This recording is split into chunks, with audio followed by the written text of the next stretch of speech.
Got it. All right. Well, it's 1 o'clock. Welcome everybody to today's Monday, March 8th, 2021, 1 p.m. regular council meeting.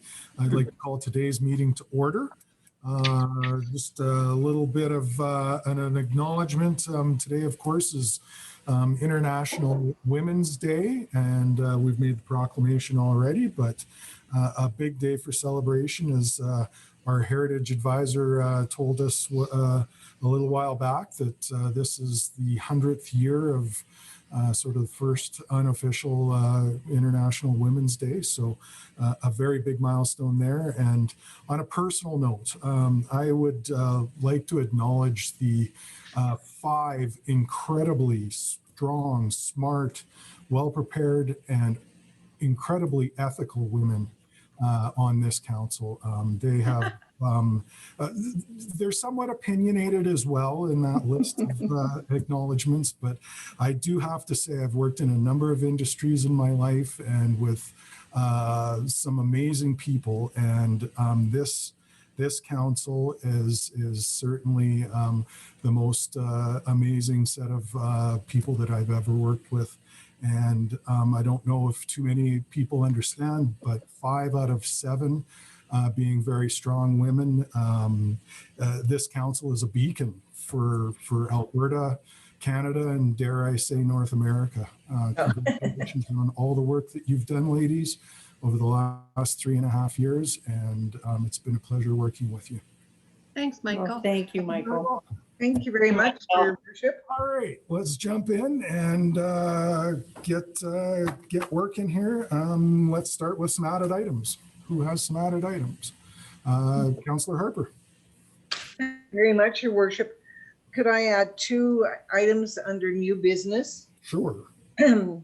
Olds College Virtual Gala for April the 9th.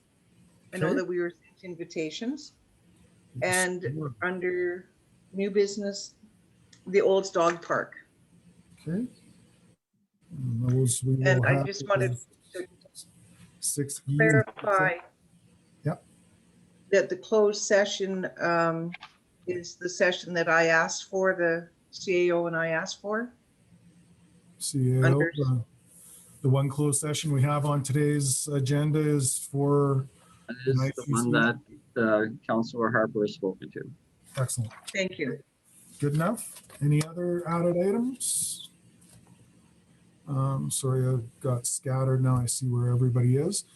Seeing no more, I'll entertain a motion to accept today's agenda. Councillor Blatz. Thank you, Your Worship. I move that we accept the agenda for the regular council meeting for Monday, March 8th, 2021 at 1 p.m. as amended. Excellent. Thank you. Questions, comments, concerns regarding that motion? Seeing none, I'll call for a vote. All in favor? And opposed? And that motion is carried. All right, let's keep moving along. We have one set of council minutes to adopt. May I start with a motion? Councillor Bennett. Thank you, Your Worship. I move that the minutes from the February 22nd, 2021 regular council meeting be adopted as presented. Excellent. Thank you. Any questions, errors, omissions? Councillor Ryan. Thank you, Your Worship. I just would have a question on page 5 of our agenda. Under new business, we have, it says Councillor asked about art, and it doesn't have the name of the councillor, and I believe that was Councillor Overwater. Okay.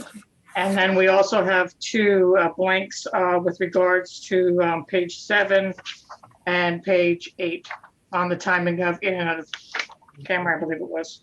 I believe we got that information to the legislative clerk. Correct, Marcy?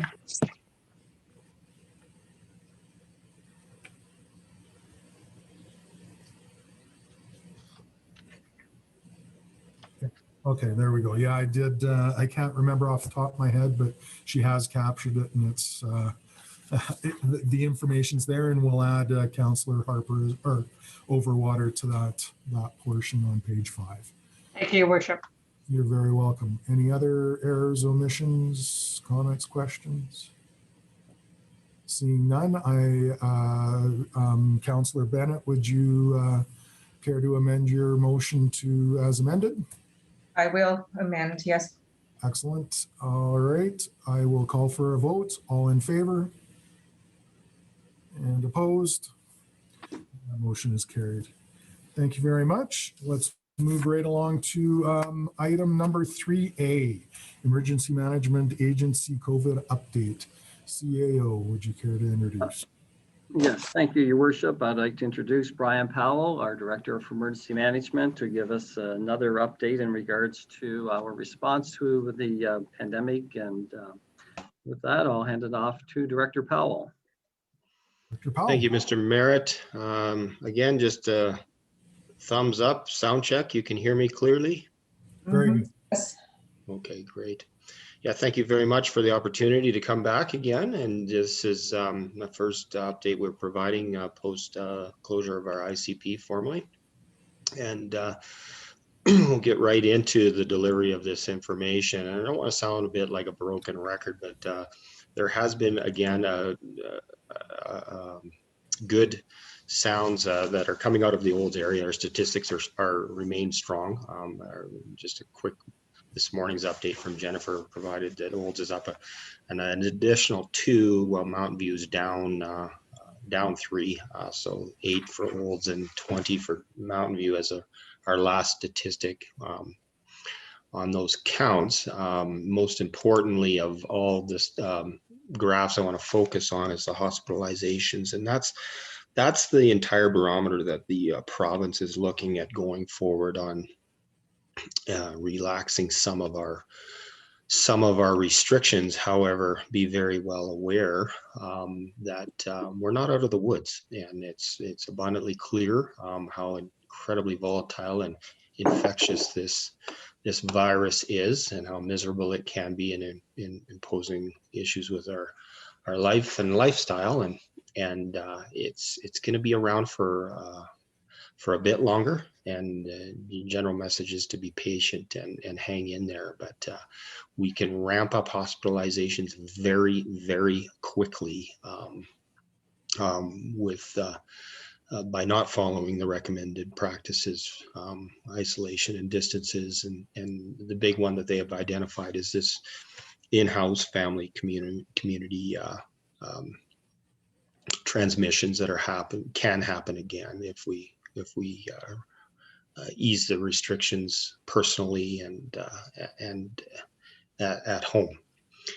So as we've moved forward, just a quick overview of what the ICP has done since March 16, 2020, pardon me, 55 operational periods. And I want to emphasize that on those operational periods, weekly sit reps, not one conducted face-to-face. It's all virtual.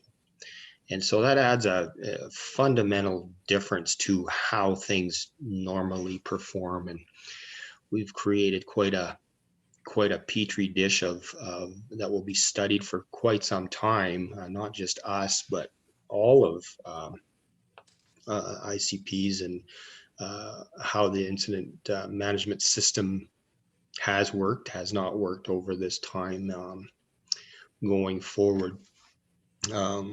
Over 150 completed objectives, SMART objectives, work to focus on getting stuff done.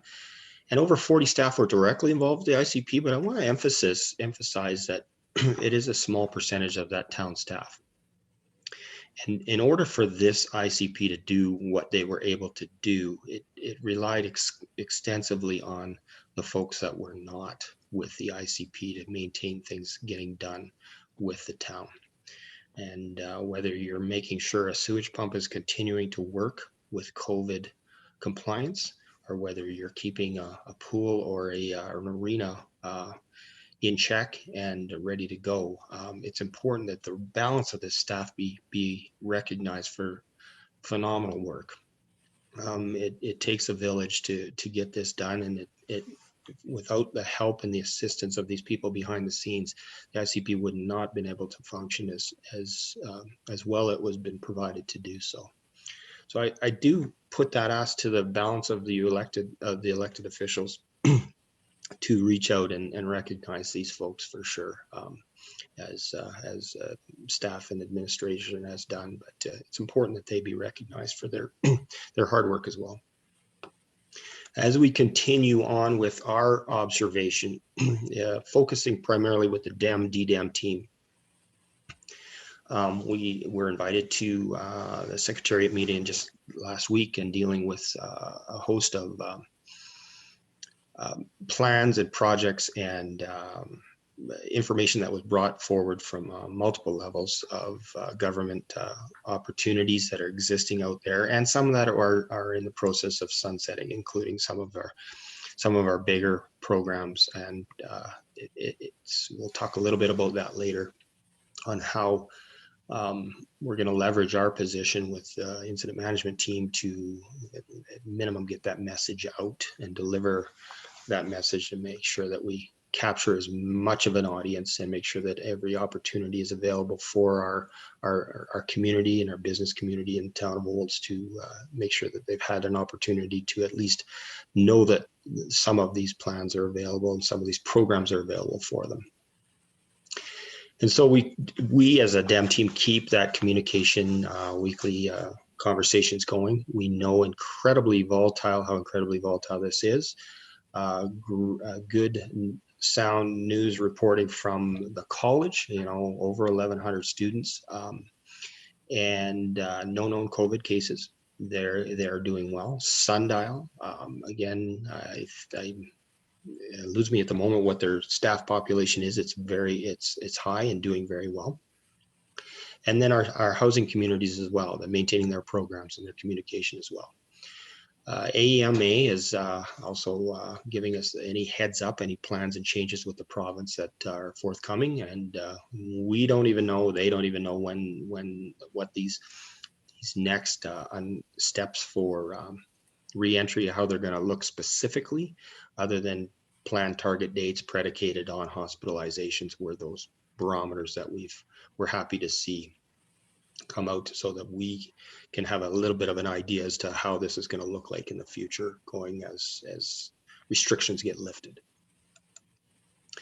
So specifically with some of our latest recovery objectives that we've identified is to focus on our did you know business, support deadlines and links, give that communication back out through our communications teams, and deliver this back out. And two key sunsetting programs are that critical worker benefit, 19 March deadline, and of course 31 March is the small to medium enterprise relaunch grant, which has been in play for well over a year now. For a year now. We're giving a bit of a heads up that there's an enhanced business benefit beginning in April 2021, and all of the necessary communications and interpretations and how to navigate those pieces have been forwarded. Chamber's been doing a great job. Mr. Wright's been doing a great job of forwarding that intel. As soon as it's there, give it to the communication team, and so it can be digested and resubmitted, so that we can try and cover as many bases as we can in addition to what has already been done. Facilities, we'll give to Mr. Wagstaff to report on the metrics on what these are looking like specifically. The sportsplex, the aquatic center, and the library. We'll give them that floor at the end of this presentation. Public health measures, as I alluded, all of the insertions of the public health measures are related to the hospitalization counts and how they're going to look. We know we were thrown a bit of an audible when they didn't open up specifically the number of items related to the with the public assembly pieces as what was originally thought, and I guess that's the interpretation will happen. CMOH will provide those guidances and say, this is an area that they need to focus on, and we may see an alteration or an audible thrown at us regarding to how they're going to look like and when they come out. So interesting piece on here is there's no real specific discussion piece that I'm aware of, that we're aware of, that speaks on lifting of the mask wearing, and I'm not certain about that. Personally, I'd like to know a little bit more about when that will be unveiled and allowed to have some less restrictions on the mask wearing as well. So with that, that's kind of in a nutshell. You see from us, again, we're definitely a little lighter by population, but nevertheless, we're still here. We're still available for able to react when we can. Are there any questions from this? Thank you, Director Powell. Maybe we should have a word from Director Wagstaff with regards to facilities before we take a motion, Councillor Overwater, but I'll ask on you first. You want me to do a motion or? No, Director we'll wait for Wagstaff? Director Wagstaff Okay. first. Yeah. So the Aquatic Center is open and operating for until March 22nd under the same hours of operation that it has been since we opened on 2 weeks ago. So we are adjusting with the offerings as the wait list is dictating. So there are some minor changes in there, but they're open 6 days of the week with one-to-one instruction.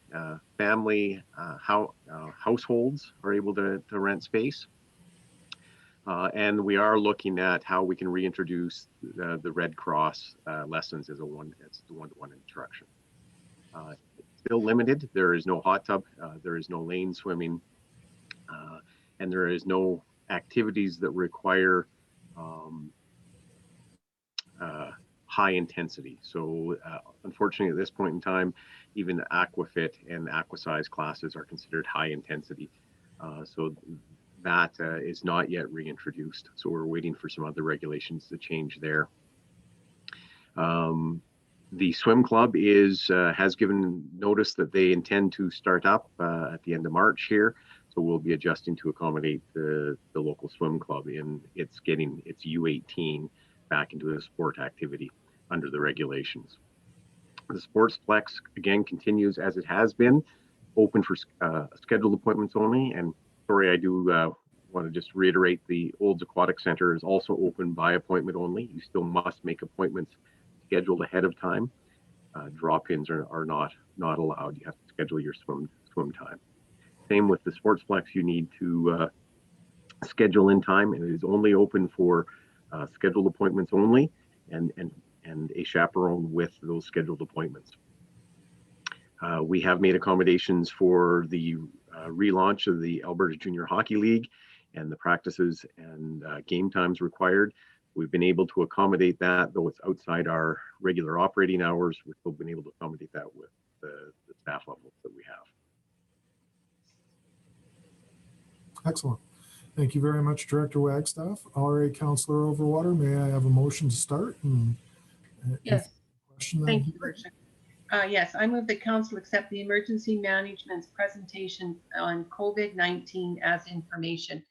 On page 16 of our agenda, the recovery objective updates. Okay, I'm a little confused here. So teams up to 10 with a certified instructor and to families and households. So are you saying that you can have a family that rents the Sportsplex with 10 family members? Is that what I'm reading? You could have that, but we're not taking those bookings as right now because of the booking conflict. Right now, we have our bookings set up with one-to-one with our user groups when we're talking the Sportsplex. So those bookings are all booked in on one-to-one training right now.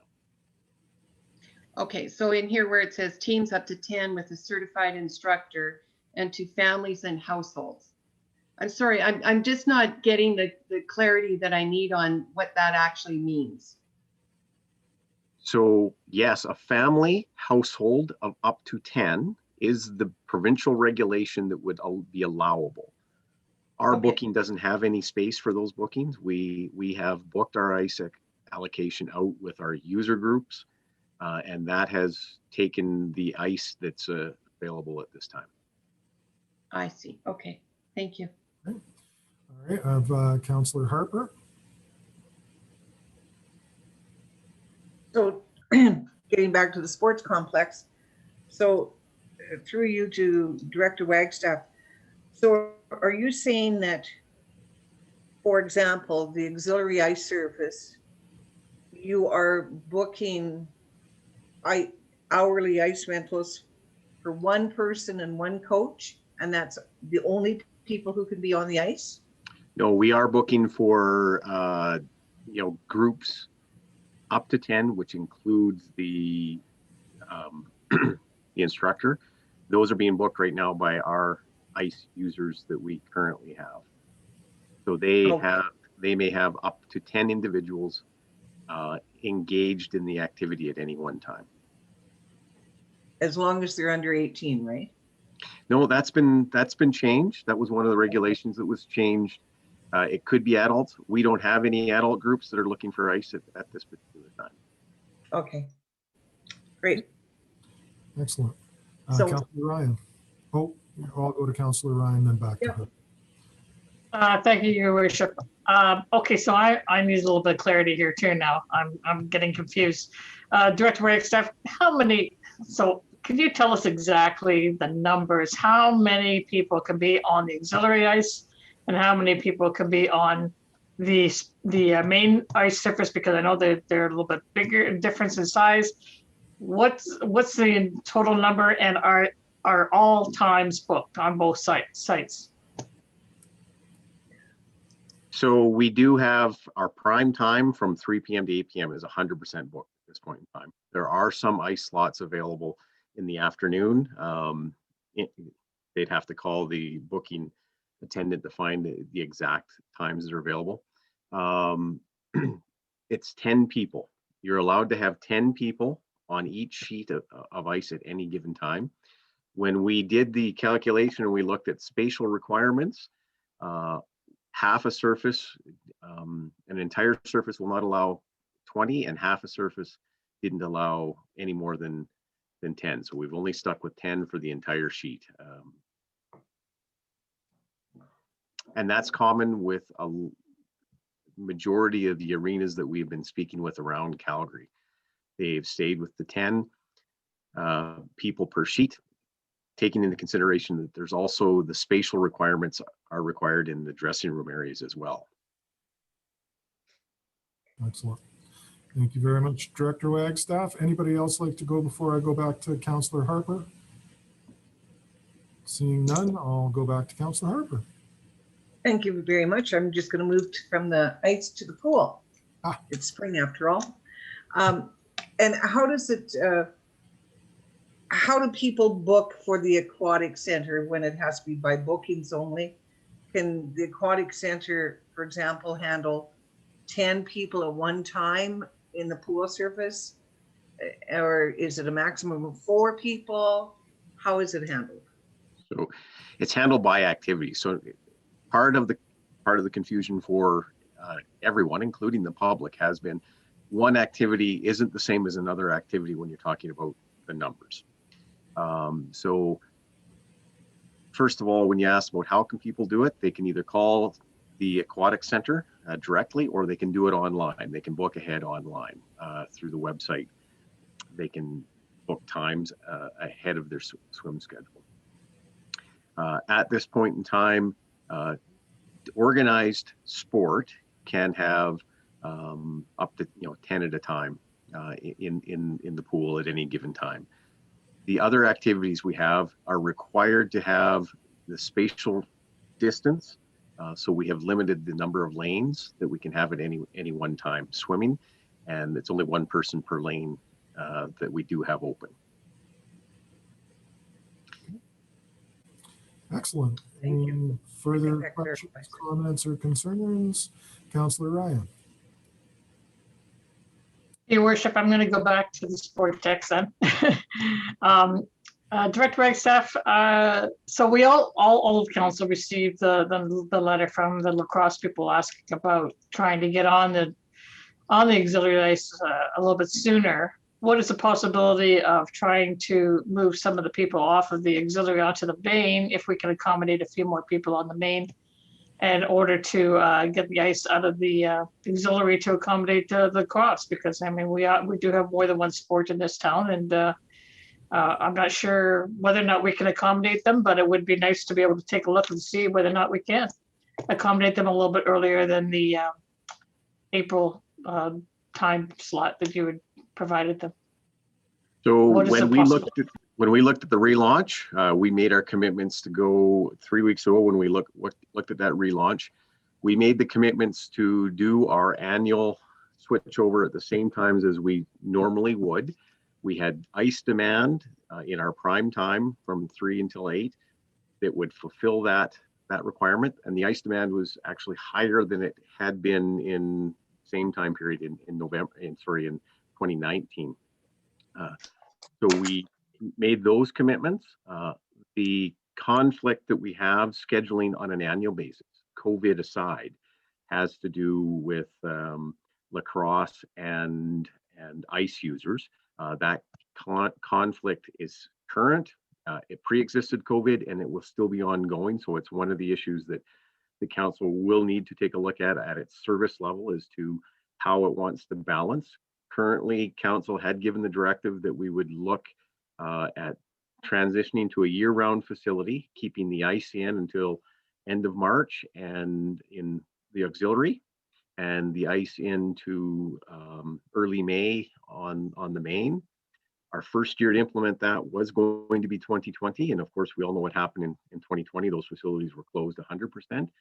This year, we assessed to follow that same scheduled pattern. And as it exists right now, any sport activity on those surfaces, whether it's ice or dry, needs to maintain 3 meters distancing, and that they may not have any contact. So it's still skills development, and it limits to 10 individuals on the surface at any given time, whether that's ice or dry. So Right. we haven't done any allocations to move that up. We said that we would stick with the original plan, and that was to keep the ice in until the end of March. This year it is a later month, so that means April 6th, the first available time for dry surface. Okay, thank you. All right, Councillor Overwater, and then we'll go for a vote.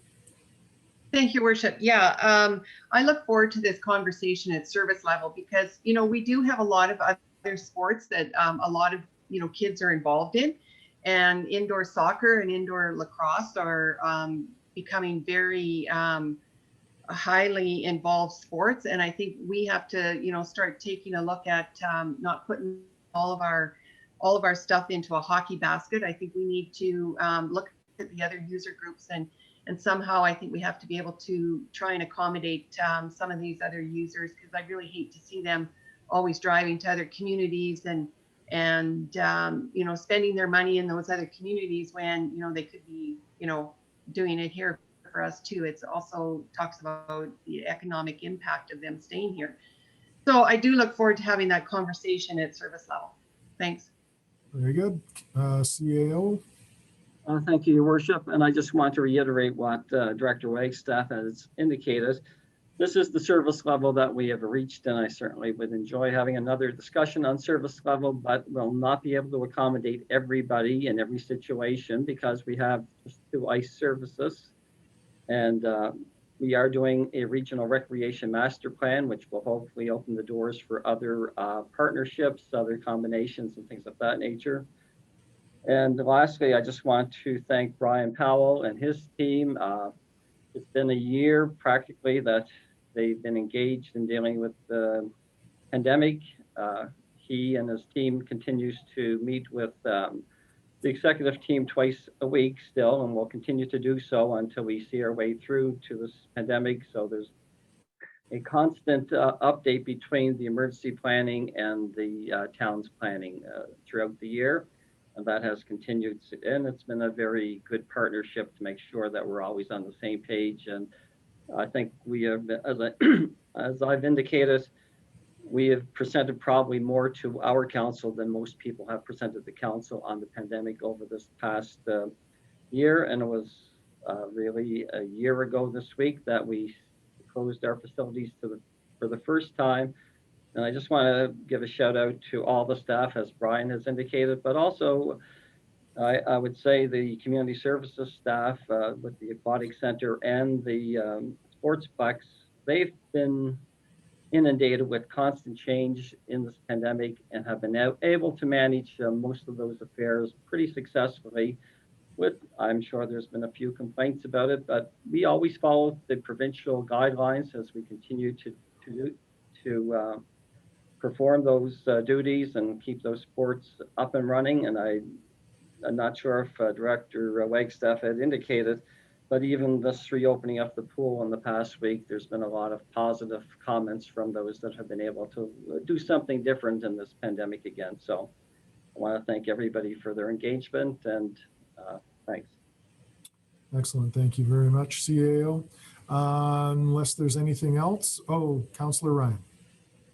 Thank you, Your Worship. I agree with what Mr. Barrett just commented about. I mean, our staff has been amazing during this whole time, and it's the whole situation has been in such flux that we've had to respond very quickly sometimes, and it's been a miracle that we've been able to continue on, and everybody's been working so hard, and thank you very much to our emergency management team as well.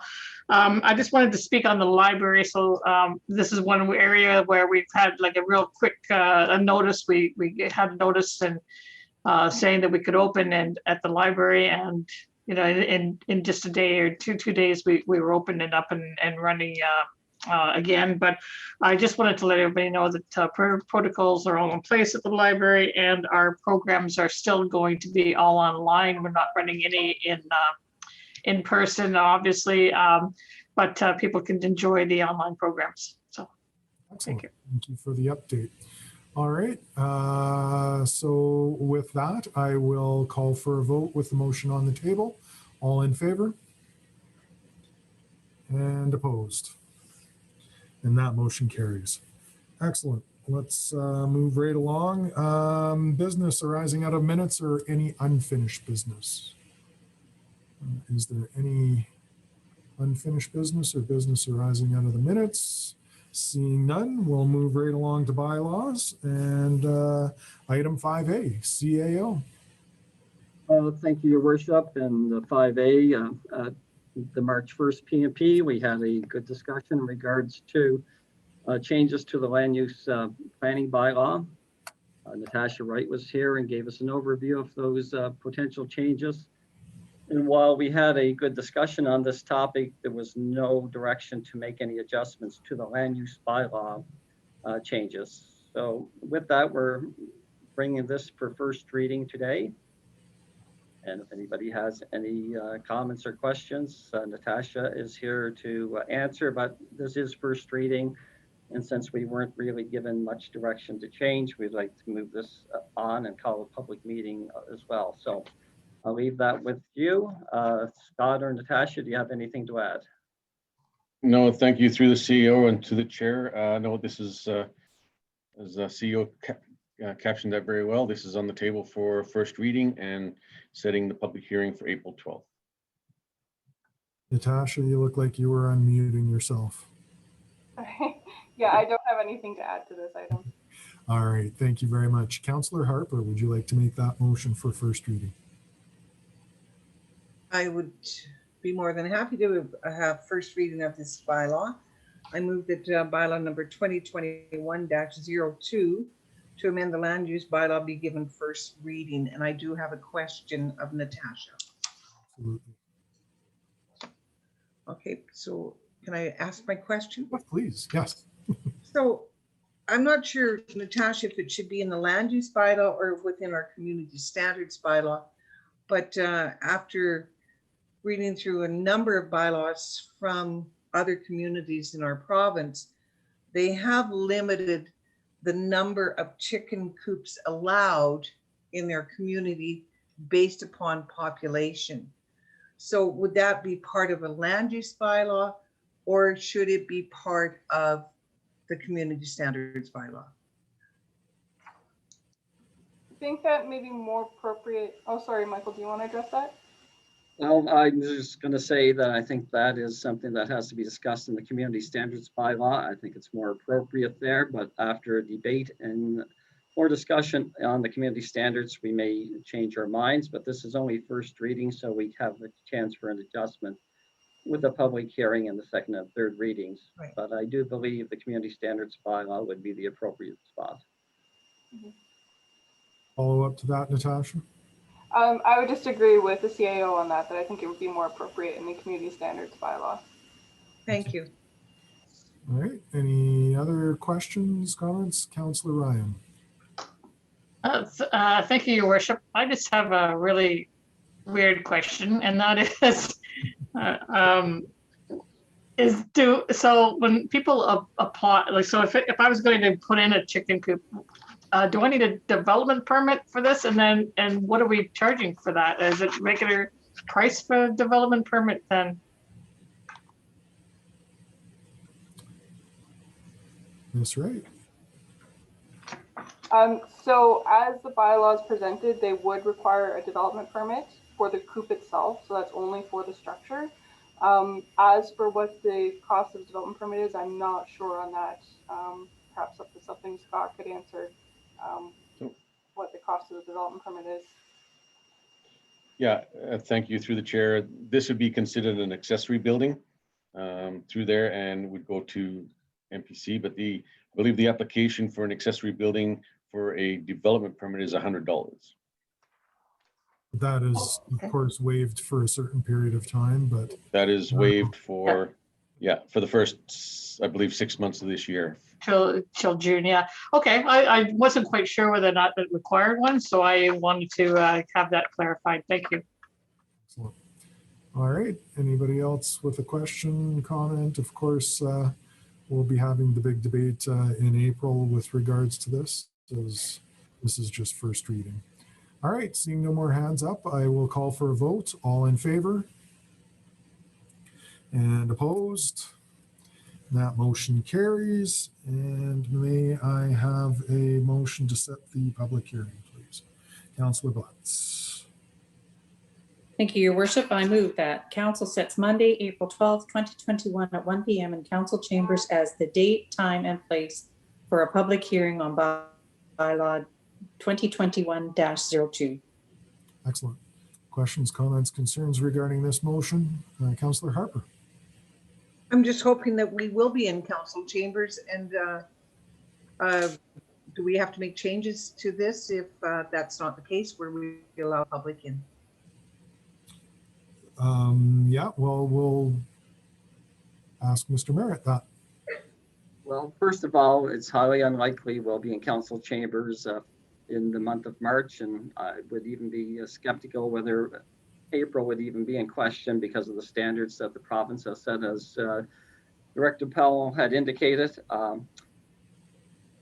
I will leave it to Marcy if she could correct me, but I believe we can move to a council chamber for meetings if an appropriate notice is given to the public and to council, obviously. So we have still set the dates as they have been for the next number of months through the organizational year.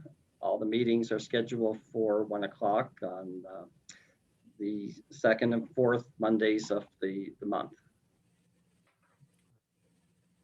Okay. Does that answer your question? Anybody else before I go back to Councillor Harper? Well, I just want to make sure that where we say in this bylaw, in council chambers, that we can say or by virtual means, because this is going to be a public hearing, and I expect there will be a lot of members of the public that would want to have their say. Legislative clerk, Marcy. Hi, it's Marcy. Can you hear me? Yep. Yeah.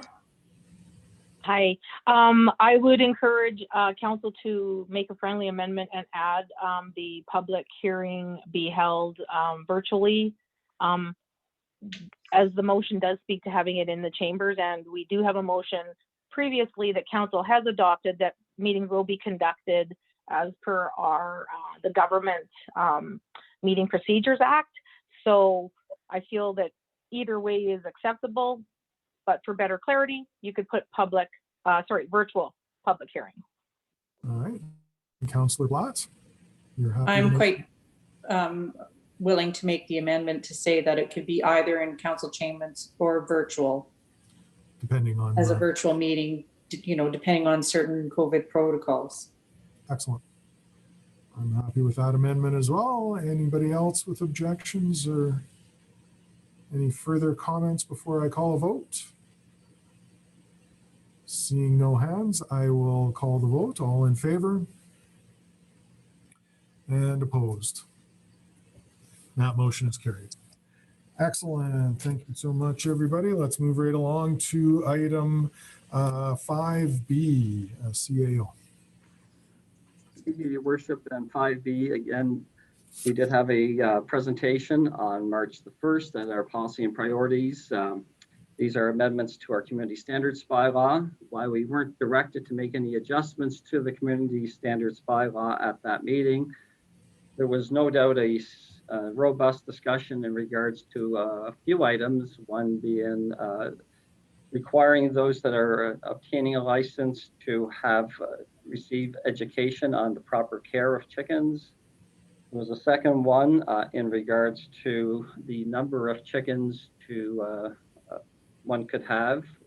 It has been proposed that you can have up to six chickens. There was a discussion whether that number should have been 4 or 5, and Director Wagstaff explained how we arrived at the 6. And third, there was a discussion in regards to the should there be a limit on the number of licenses within the town of Olds, and there was no discussion on what number that would be, but there was a discussion in regards should there be a limit, and none of those were basically we were giving a specific direction on. So while we're asking for first reading to be approved here and then a public hearing set up, we would still like to get more definitive direction on those 3 topics. So I believe those were the 3 topics that were captured in last week's public and policies discussion. Yeah. Director Wagstaff, did I miss something in regards to that? There is one item that I do want to draw your attention to that did change between the policies and priorities meeting and the amendment bylaw today, and that is on in the amendment itself. Sorry, I brought up the Word document, not the page 23 and page 28. We did do a housekeeping one on or before February 28th of the current license year. That aligns it to our current, any licenses being purchased under the community standards bylaw with regards to the animals. It aligns it to our rates bylaw and the dates that you must have your license by. Previously, it said January 31st, so we have made that amendment. Excellent. Thank you very much, Director Wagstaff. All right, Councillor Overwater, I think you had your hand up first. Could we start with a motion for first reading and then? Yeah, okay. Thank you, Worship. Yes, I move that bylaw 2021-04 Community Standards Amendment bylaw be given first reading. My question is, I know we're only, there's a lot in there about chickens and hens and all of that. I'm just wondering if we should also have a discussion about outdoor backyard rinks, hockey rinks. Can we, somewhere along the line, I think we should have that in the community standards bylaw. I see 2 hands going up right away. Is this not the place to have that? I think, yeah, no, I would imagine we would probably start at service level with that, but we'll ask CAO. Yes, well, we always intended to bring the community standards bylaw back after we've dealt with this issue. There's a few other outstanding items. Outdoor rinks is one.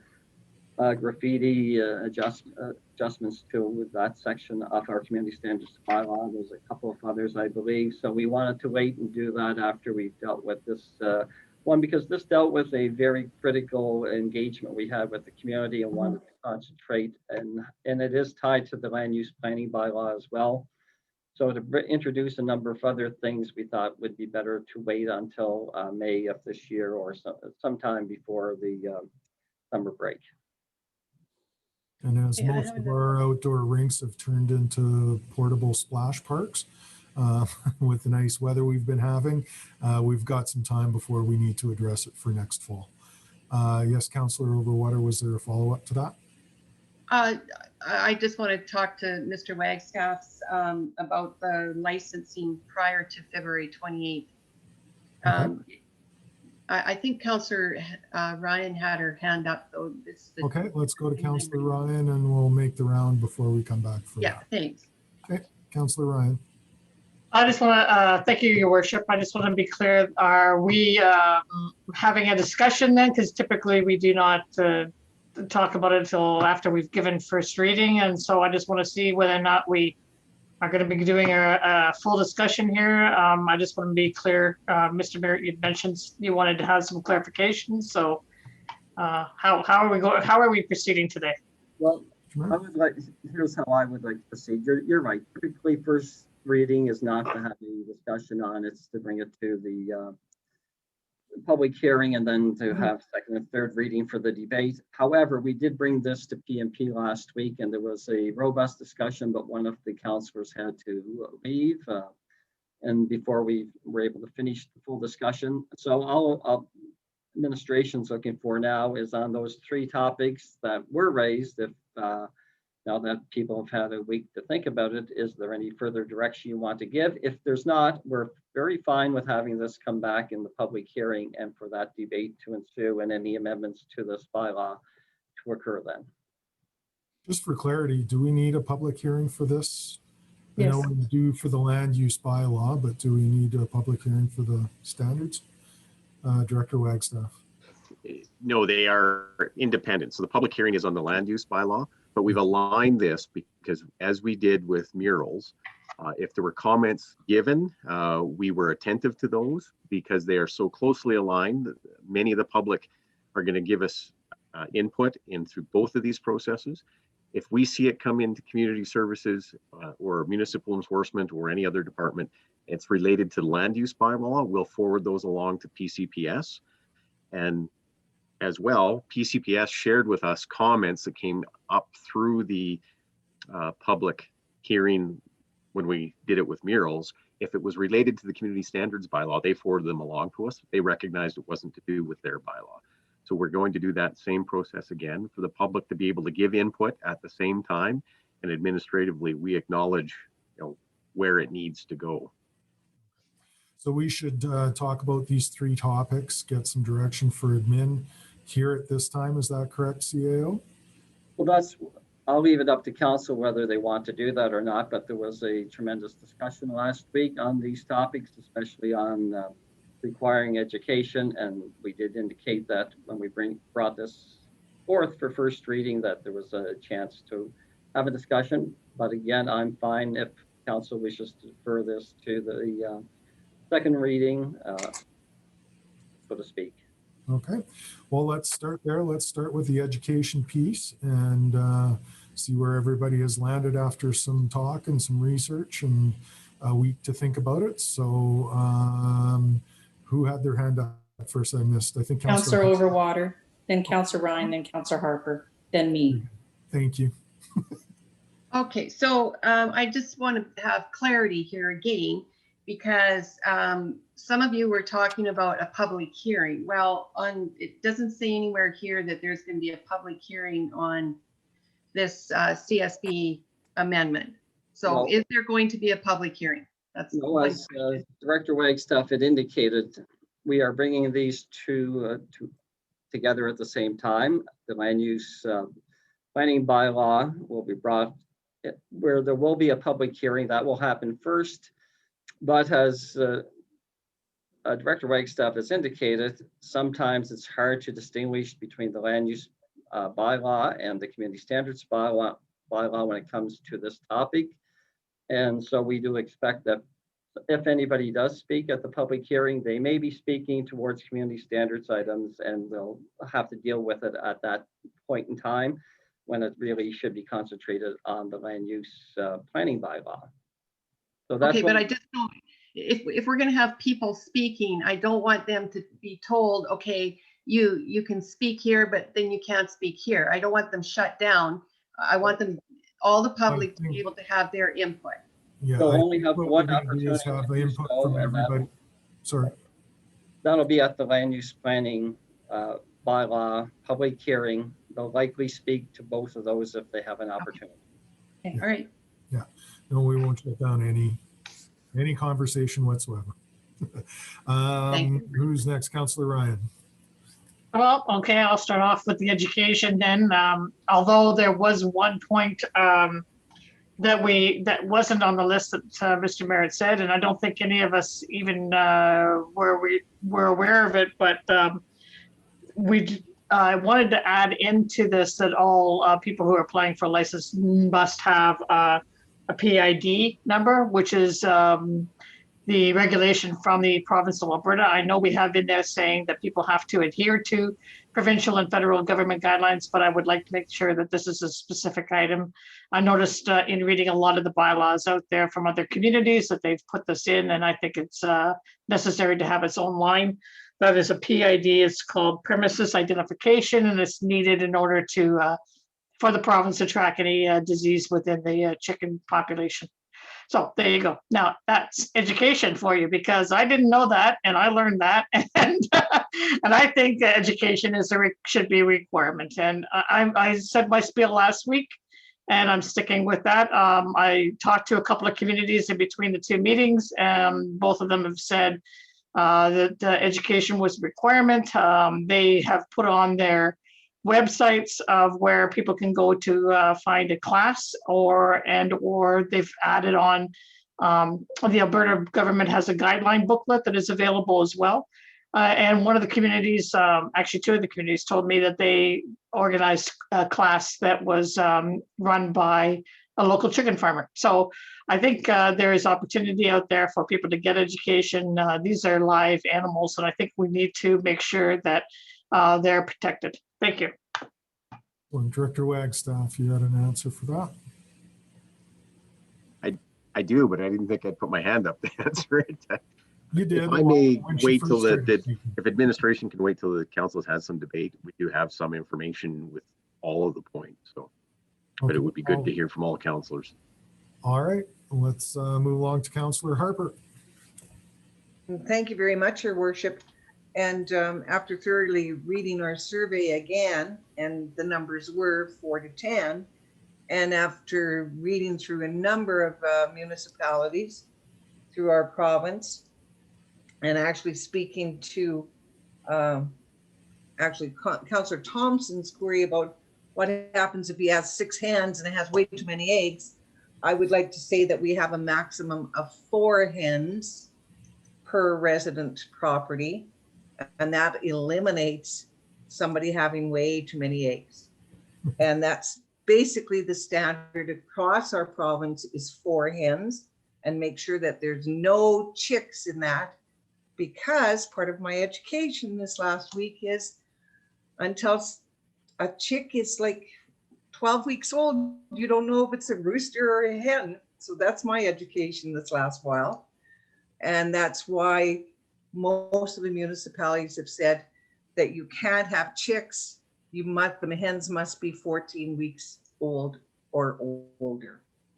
And the other part that I did discover was most of the municipalities limited the licenses allowed in their municipality, and it was based upon population.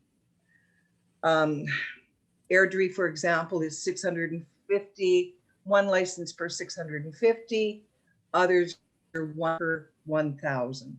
And I would like to see that limit within our bylaw, and we can discuss a number, but it should be between 650 and 1,000. And I wholeheartedly agree with Councillor Ryan. We have to have education. It's easy to get. It can be as much as an online course.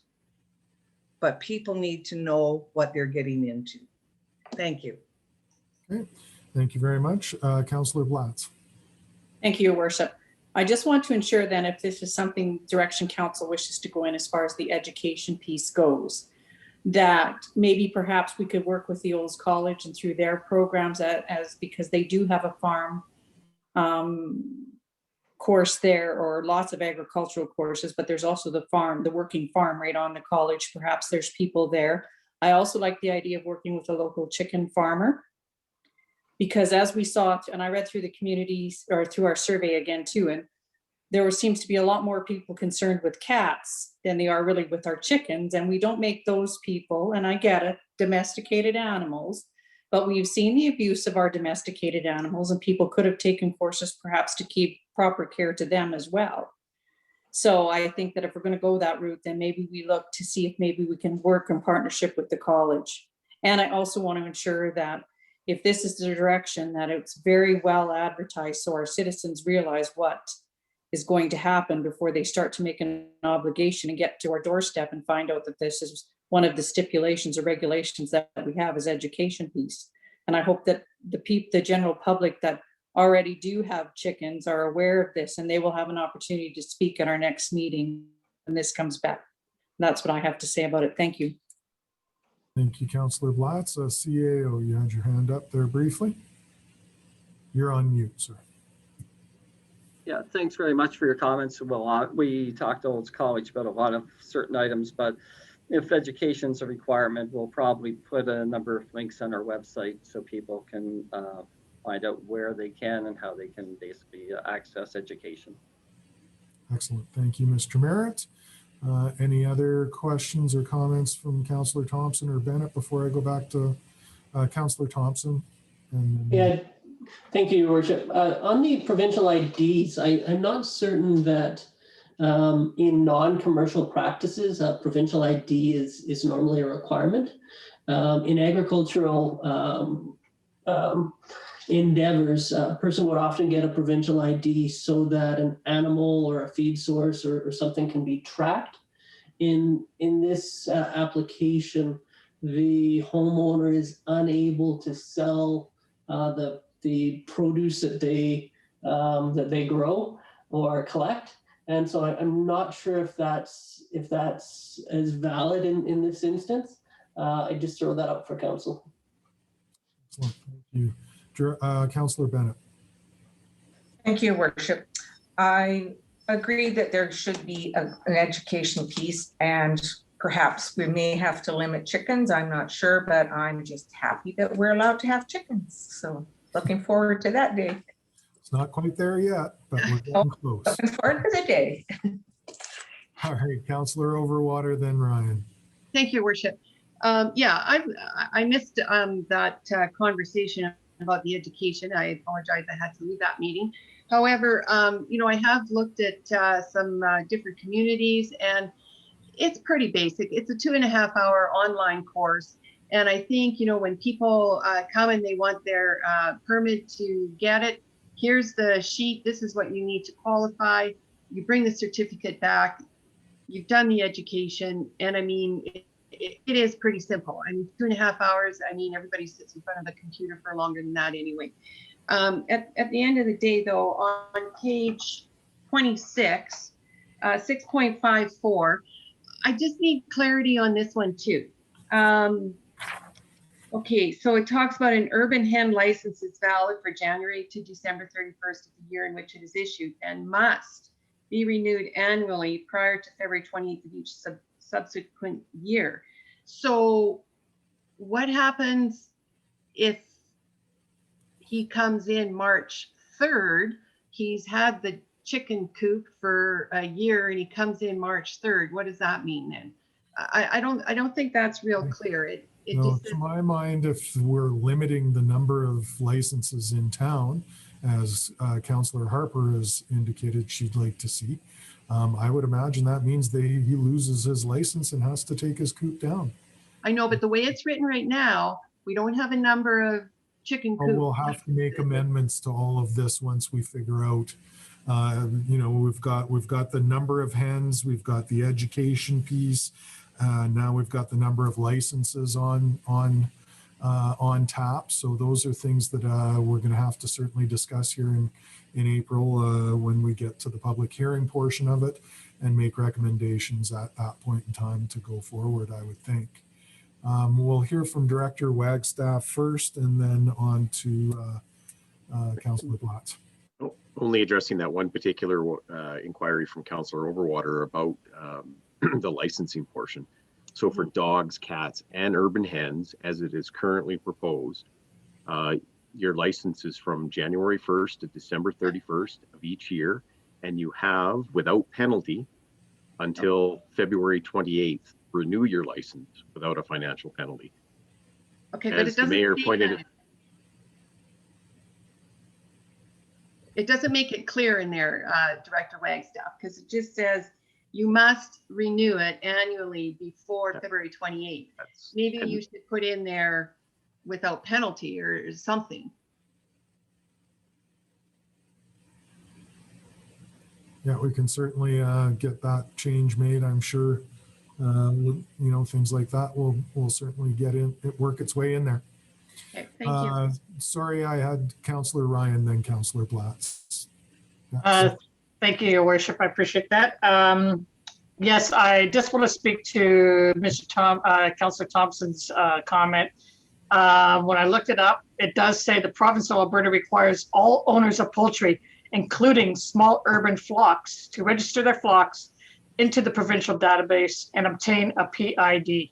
So there you go. That shows you that that's requirement even for if you have 4 hens. Now, I just want to speak to the 2 things that Councillor Mary Harper had mentioned, and that was restricting the numbers of licenses. I agree with that. I think we can find a good number within that range that she provided, and also the hens. So 4 hens. I also, during my education process here, since I am not a chicken farmer, found out that a hen lays an egg every 26 hours. And so they can lay an egg almost every single day. And as they progress along, that time period comes further and further apart.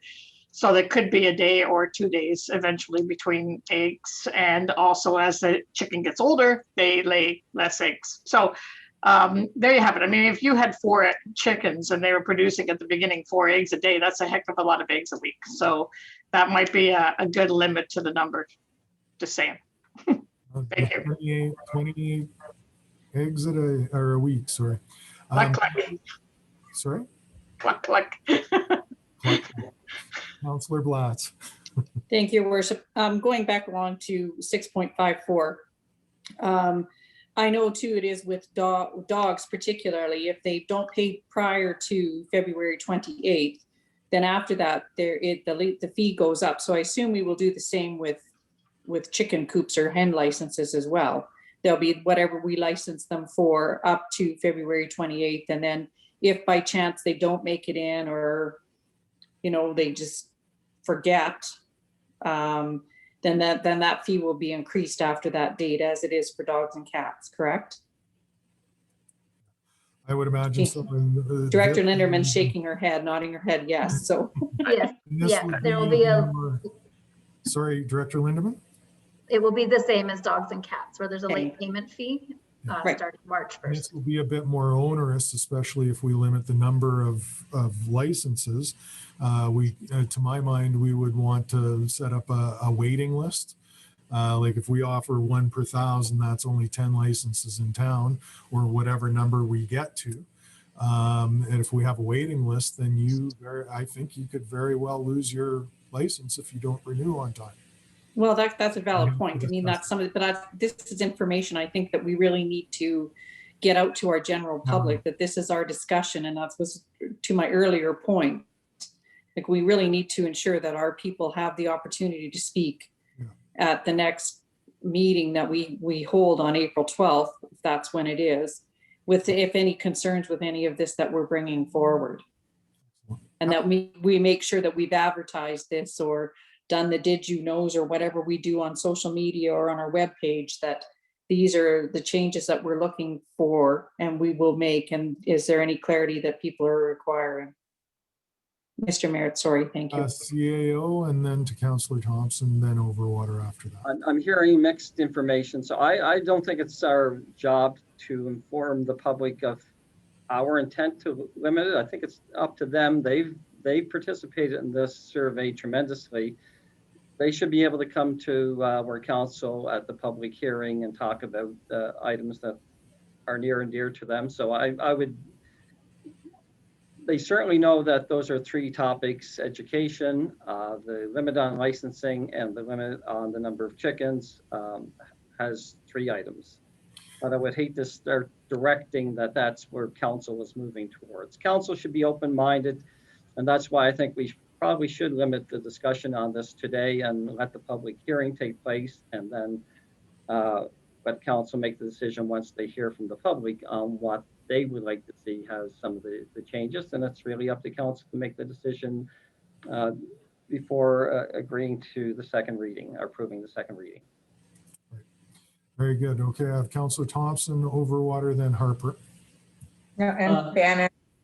Oh, sorry, Councillor Bennett. Where were you? Were you first?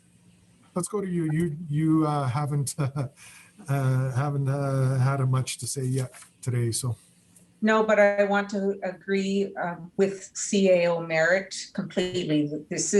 We're having a discussion and it's not the proper place, and let our citizens speak instead of being so concerned with all the rules and regulations. Perhaps they're going to have much better ideas than we have. So I'd like this discussion to end. Okay. Comment? Director Wagstaff, real quick. Well, I was ready to sort of, summarize, what I've heard, what we can come back to as administration with the proposed reading as it is. Just with regards to restricting the number of licenses, I do know we looked at 33 different communities bylaws, and of that, 12 of them had regulated chickens. We've added one to the list that Councillor Harper had brought forward that we had not looked at previously, and we've incorporated it. And what that did is there was a range between 650 and 1,500 per, one license per number. So what we can do is we can come back with a proposed amendment to this that would also have the data that would show, without specific attached municipalities, what the range is, how many of those bylaws had a range or they did not regulate the number of licenses. So you'll have that information before you to make a decision. So that's the restriction of number of licenses potentially. The same with the number of hens permitted, whether that be 4 or 6. When we looked at those 12 municipalities that did have a number, the range was between 3 and 10, with the average of 6, but we can come back with those numbers so you can see how many actually were 4, how many were 5, how many were 10. You'll see that range. At the same time, you'll have a proposed amendment to this that you could look at separately. And then with regards to education, one of the pieces that we will bring back is to demonstrate, because most, if not all, comment about the that's the 4th point on the provincial registration. On the education side was there are a number of them that they all kind of promote about education, whether it was in the bylaw or not. That's one that we can bring back an amendment for council to decide whether they would like that or not. The rationale for why we looked at leaving it out, like some, and you'll be able to see which ones have it in and which ones don't, was then we didn't have to concern ourselves on the regulations. It was just a recommendation. We didn't have to follow up on anyone's particular pieces. And at each time you do connect that to a service level with council, because every time that there's something that you've proposed that we organize or that we look through, that's not just a one-time thing, that's an ongoing piece that we would have staff resources staying up on to make sure that, you know, those relationships and they're current and they're still valid. Yeah. On the premise identification number, or PID as it's short-term knowledge of, some bylaws, and we'll show you by number which ones do, just have it underneath the provincial and federal regulations laws that we have in here. Some explicitly say that they need the PID in the bylaw. They explicitly say that. And there are a number of them that aren't explicit in the bylaw, but they have it in their regulations of application saying, did you know you had to, you know, you have to have this. It was a checkbox on their application, though it was not explicit in their bylaw. So we'll be able to bring back all that information for you with four proposed amendments. All right, our CAO. I think Councillor Overwater was ahead of me, and then I want to speak. Well, I think, Councillor Thompson, then Councillor Thompson first, and all right, yeah. Okay, can I speak then? Because I'm going to disagree with Director Wagstaff. We'll be prepared to make amendments to those three items.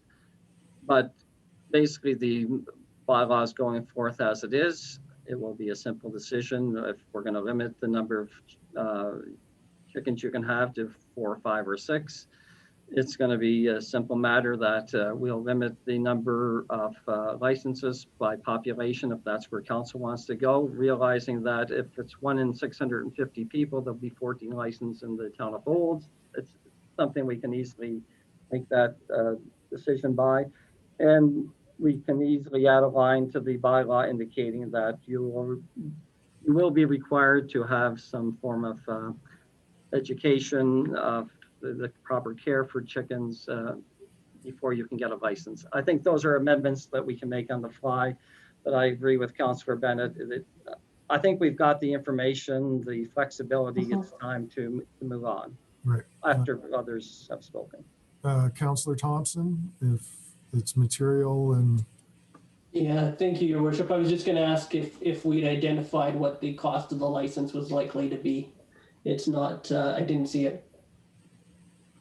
Okay. Director Wagstaff. That would come to council on the rates bylaw in which we bring each September. Thank you. Councillor Overwater. Yeah, no, I agree that we have to listen to the public, because who knows, they might have a very different idea than what we do.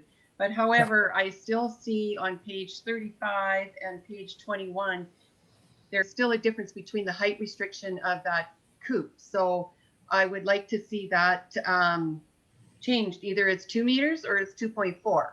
So they should line up. They need to align. So can you make a note so that when this is presented, they do align? And I agree, we should certainly hear all what our citizens have to say. They might decide that something totally different than what we have. So I'll leave my mind and decision open until we hear from them.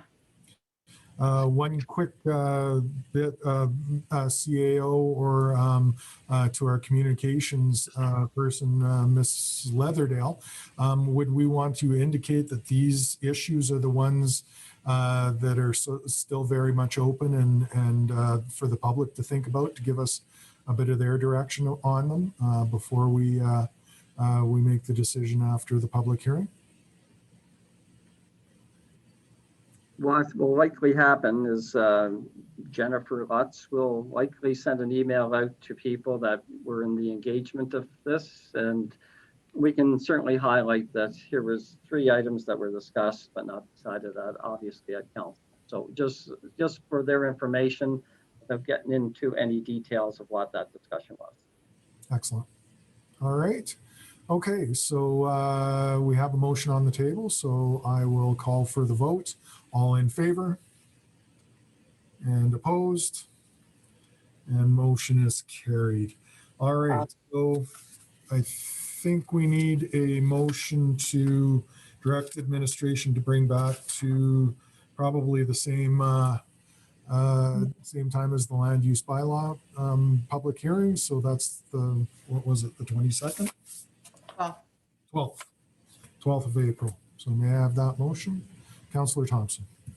Yes, I would move that council direct administration to bring back 2021-04 Community Standards Amendment Bylaw for consideration on April 12th, 2021, regular council meeting.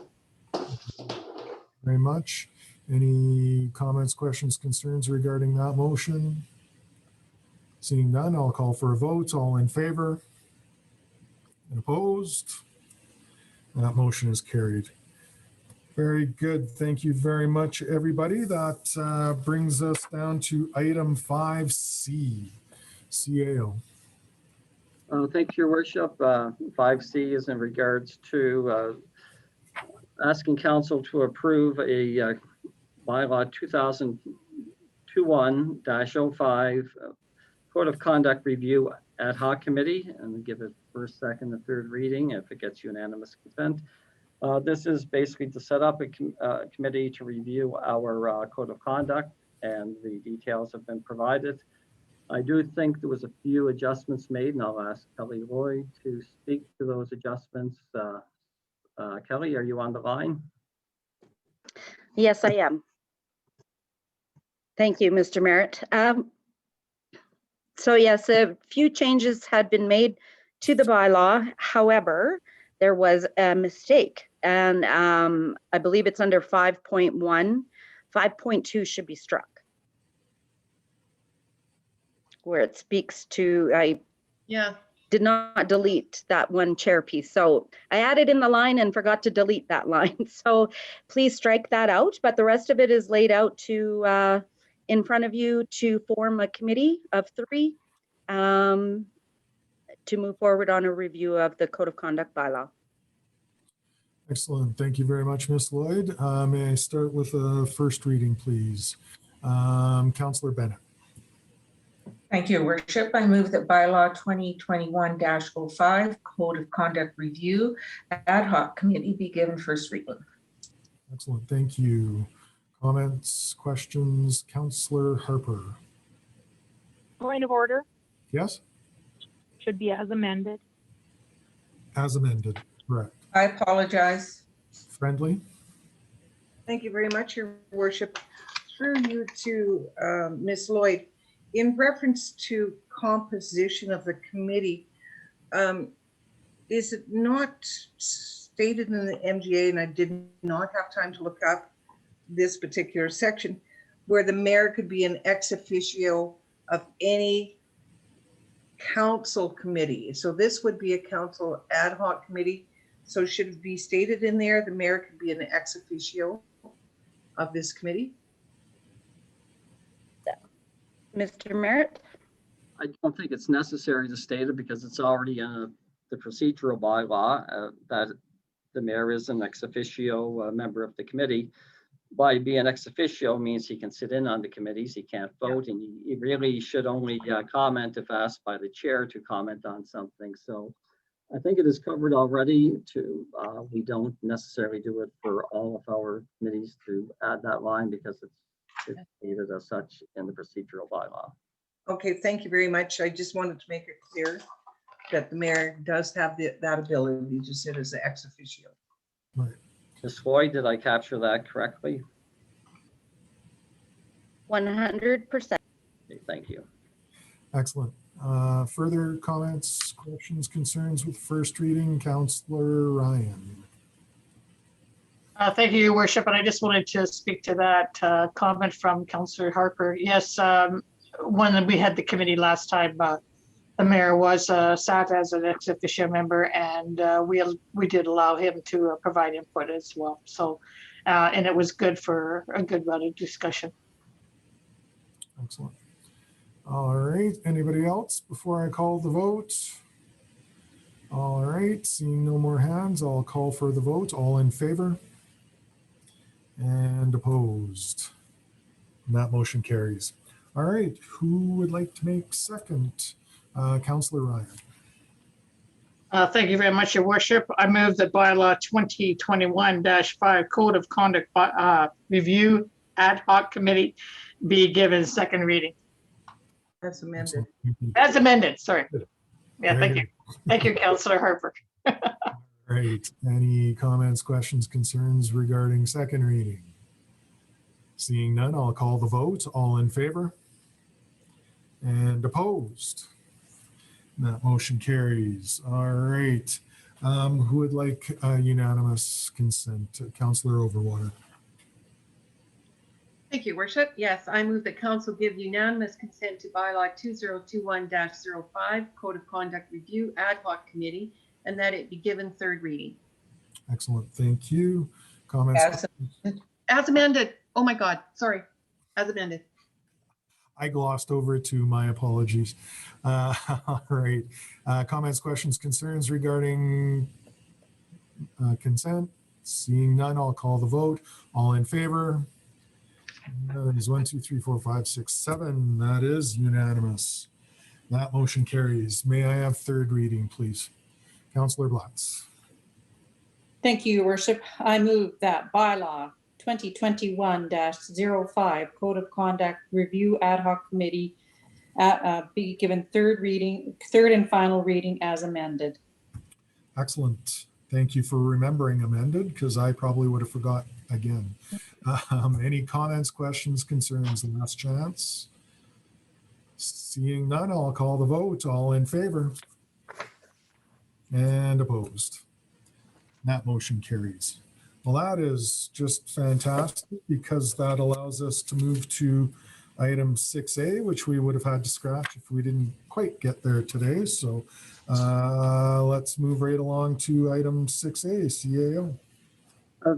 Thank you, Your Worship. 6A is now that we have passed the bylaw, we would like to make appointments to this committee and get it off and running so they can start meeting and hopefully get some recommendations back to council sometime before the July break is my hope and expectations.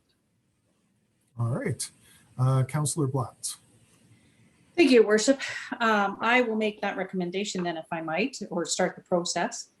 I would like to recommend that Councillor Overwater, Councillor Harper, and Councillor Thompson be appointed to the Code of Conduct Review Ad Hoc Committee. And do you want my reasoning why I think they should be, or? Sure. Well, partly because at the last time it was myself, Councillor Ryan, and Councillor Thompson, and you as ex officio, and I assume you will sit in again. I would recommend that you do. It was and it was Councillor Bennett. Sorry, my apologies. And I think that that's nice for everybody to have the opportunity to sit on this. I think Councillor Harper, having been one of the receiving bodies as I was at our Code of Conduct hearing earlier, has a good insight into some of the changes that potentially could be made and should be made. And I think this will give Councillor Thompson a good understanding of what the Code of Conduct bylaw is and how it works and how we came to achieve this bylaw. And Councillor Overwater, of course, she's just always good on whatever committee she happens to be a part of. Oh my, thank you, thank you.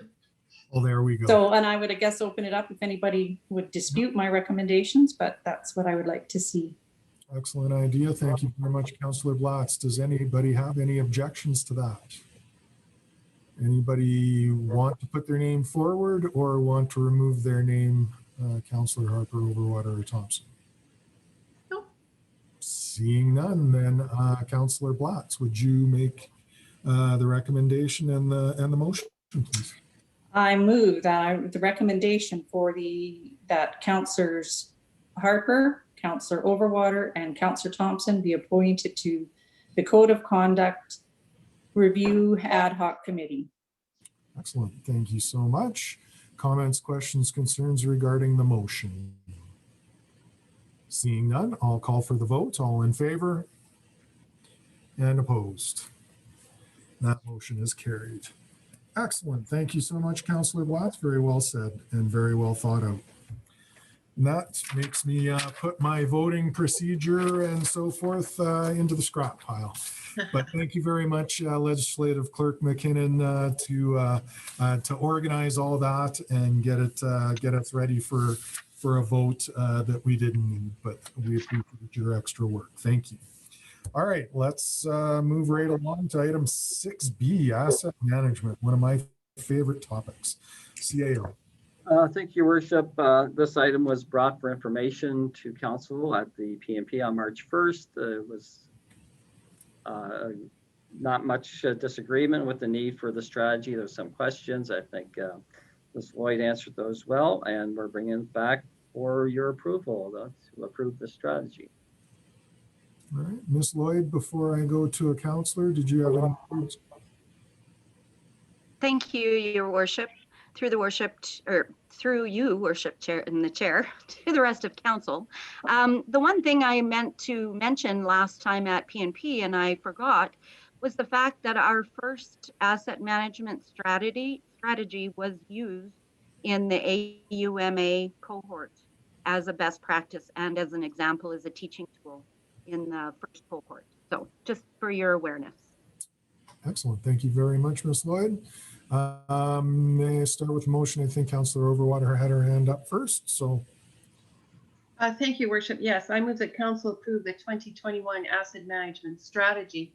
My question is, and I know this was on PNP, and again, once I apologize, I had to leave before it was discussed.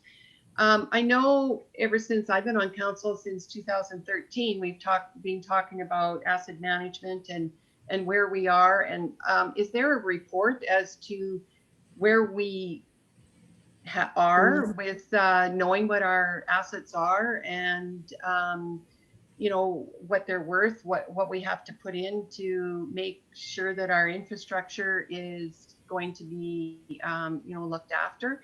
Because I don't think I've ever really seen a report. Maybe I have, but it must have been some years ago. So like I said, we've been working on this ever since I've been on council, 2013, and I would like to be able to see where we have gotten to in, you know, these last several years.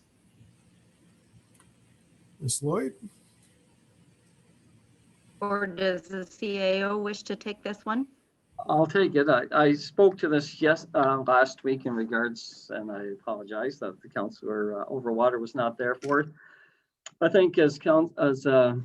Lloyd has indicated, we're pretty far down the road in regards to getting a strategy in place. The strategy doesn't tell us all the details we need to know about asset management and about our life cycle costs. We are tackling this on a priority basis. We'll deal with water first, we'll deal with wastewater second, roads probably third, and our buildings fourth. We do have a good knowledge of what our infrastructure is, what our assets are. We do know the tangible capital asset values of those. What we don't know is the details of the condition of a number of, especially our hidden assets, such as the water. That's why we have basically hired or will be hiring an individual to work on asset management this summer, a co-op student we're hoping to get through a grant program to start us on that road of getting the details of the condition of the asset management. I think we are further ahead than a number of municipalities of our size as we basically started this work already, but we do need to do some work in regards to getting cameras inside of our pipes and things of that nature to get a good indication of the state of our asset management. If you go to sidewalks, we do have that. We have a sidewalk replacement program that's been in place forever. It's been, I think, renewed a second time where we got a study and said we are maintaining our sidewalks to the condition. Doesn't mean all our sidewalks are perfect, but I think we have, if Director Chant could correct me, I think we almost have a 20-year cycle to replace all our sidewalks so that they stay in proper condition through it. Our roads being much more visible. We have a plan for most of the roads and our strategy in regards to it. Where we may have to make adjustments is when we find out the extent of the condition of our piping and things of that nature. We may have to make some adjustments to our asset management. So I don't have a definitive answer of all the information, but we are moving forward with the strategy. And once we are able to get the critical water information, I think that's going to be great. But we do have to invest a bit of money. And I think the council at the last budget, we were able to get some resources to help us with that phase. Ms. Lloyd, did you have anything to add? The only thing that I have to add is I hear you, Councillor. Please know that it's as frustrating to work through this process to be able to gather all the right information and present it in an educational format for everyone. A lot of work goes on behind the scenes. We have a robust inventory. There's repairs and maintenance programs, preventative maintenance programs, redundancy built into a lot of the assets. So it's something that we need to formulate and come together with a type of a presentation for you, definitely. So I do hear you. Well, thank you, Miss Lloyd. I'm glad you hear me because, like I said, I've sat on council for several years and, we've talked asset management, and we've taken courses at AUMA and I know you guys have all, the staff have taken courses, and I guess, I would like to see some sort of report as to where we are today with our assets. If that's available, I think it would be helpful for council to see that we are making headway in it. So yeah, that's just my comment. Thank you. Thank you. I think I had either Councillor Ryan or Thompson, then Councillor Harper. Thank you, Your Worship.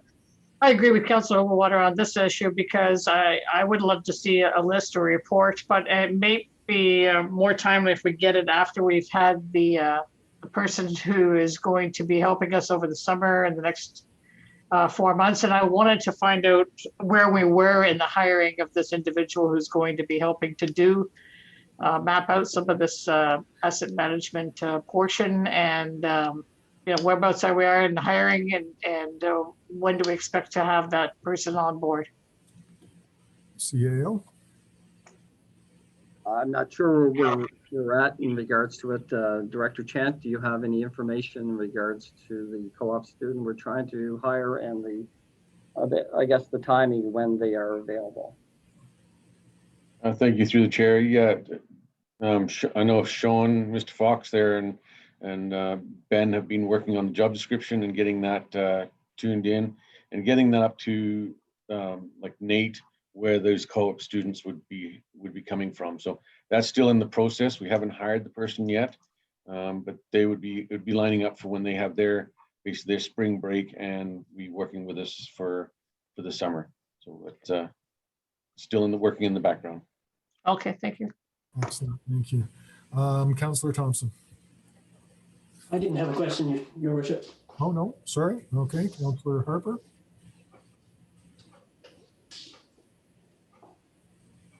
Thank you very much, Your Worship. I think it'd be really nice if we could just have a one-page sheet to say we have X miles of roads, X miles of trails, 23 playgrounds, just a very basic cheat sheet which I know that we must have somewhere. Yeah. And I also know that there's a lot of work behind the scenes, but it would be really nice if we could see that kind of just one-page sheet. Excellent. Just for council, not having to wait for an engineering asset person to come in, knowing that there's work in progress. And I know that we actually did a tree inventory, and that's part of our assets too. And then we seem to be losing trees every year. Yeah. Yeah. Thank you. Just my 2 cents worth. Yeah, maybe, can I speak to that, Your Worship? Please.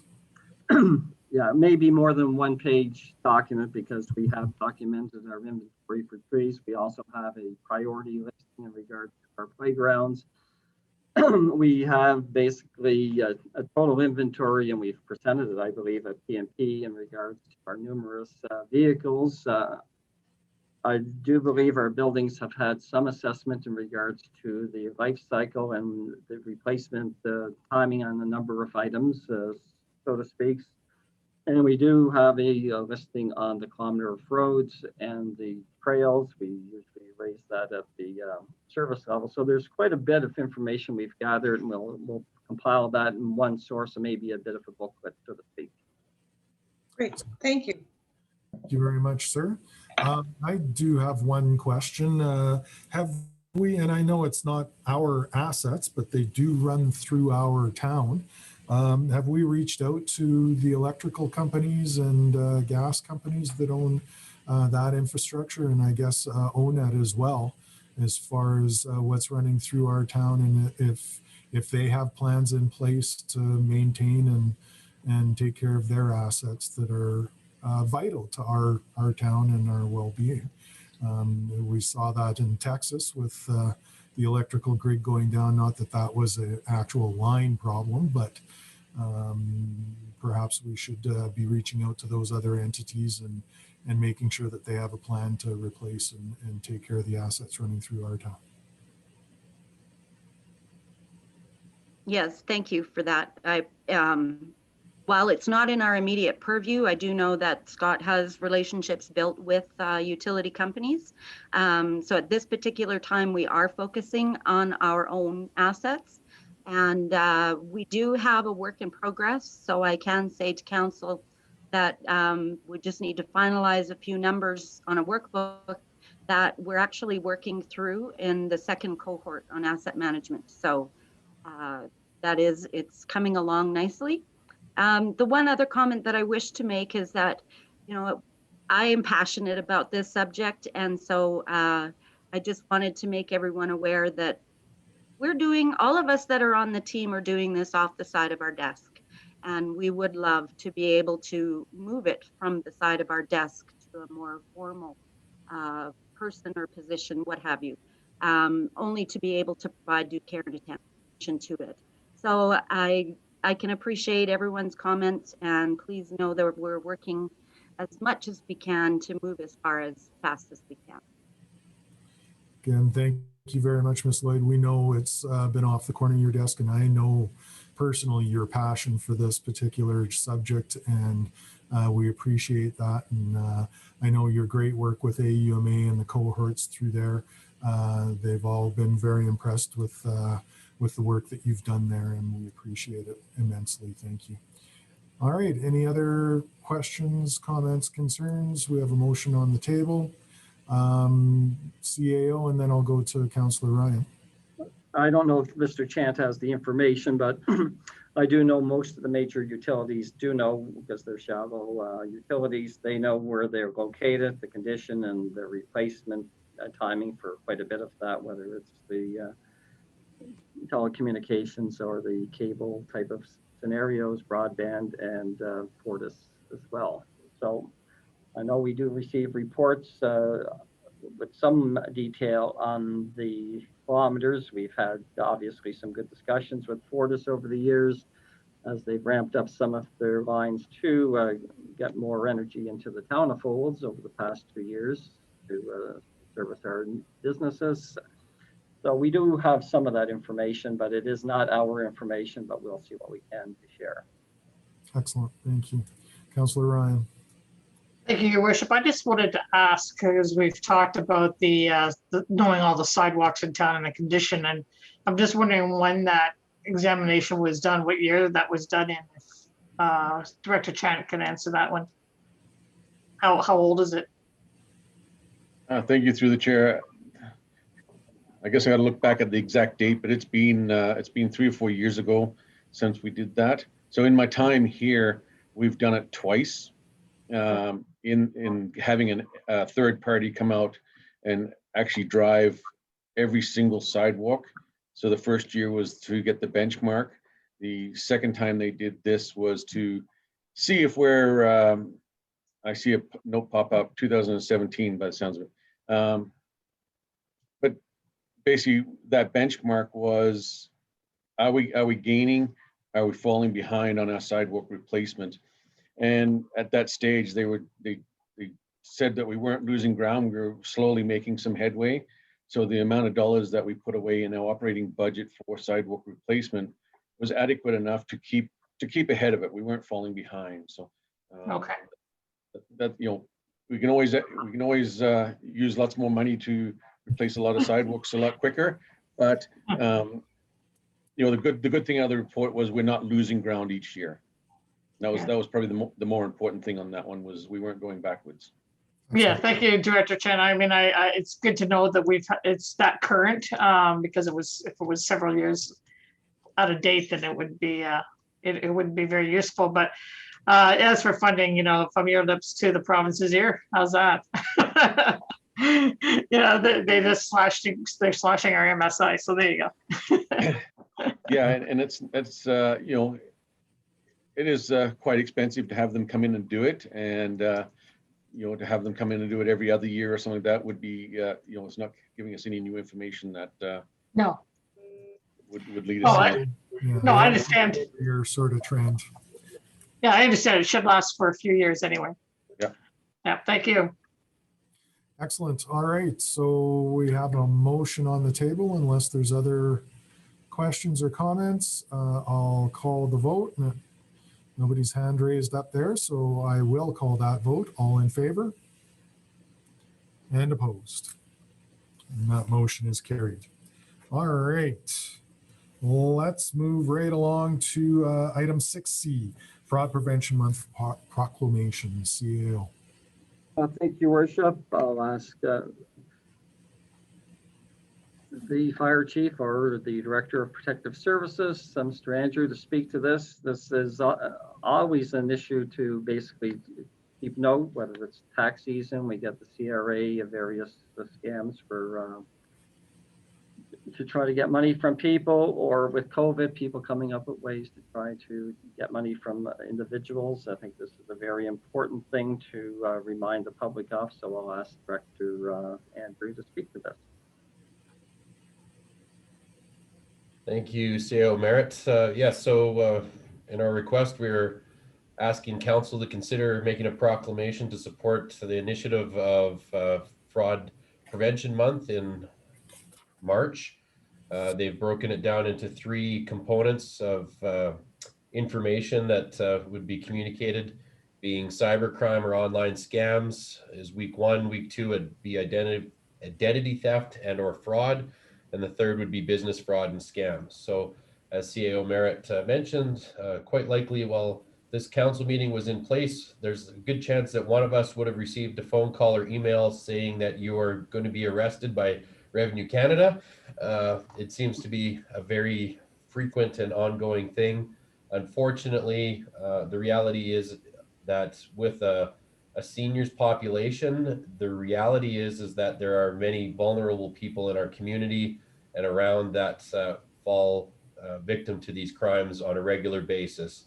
And that would be the concerning piece. And so raising awareness from the town of Olds' perspective is a positive thing.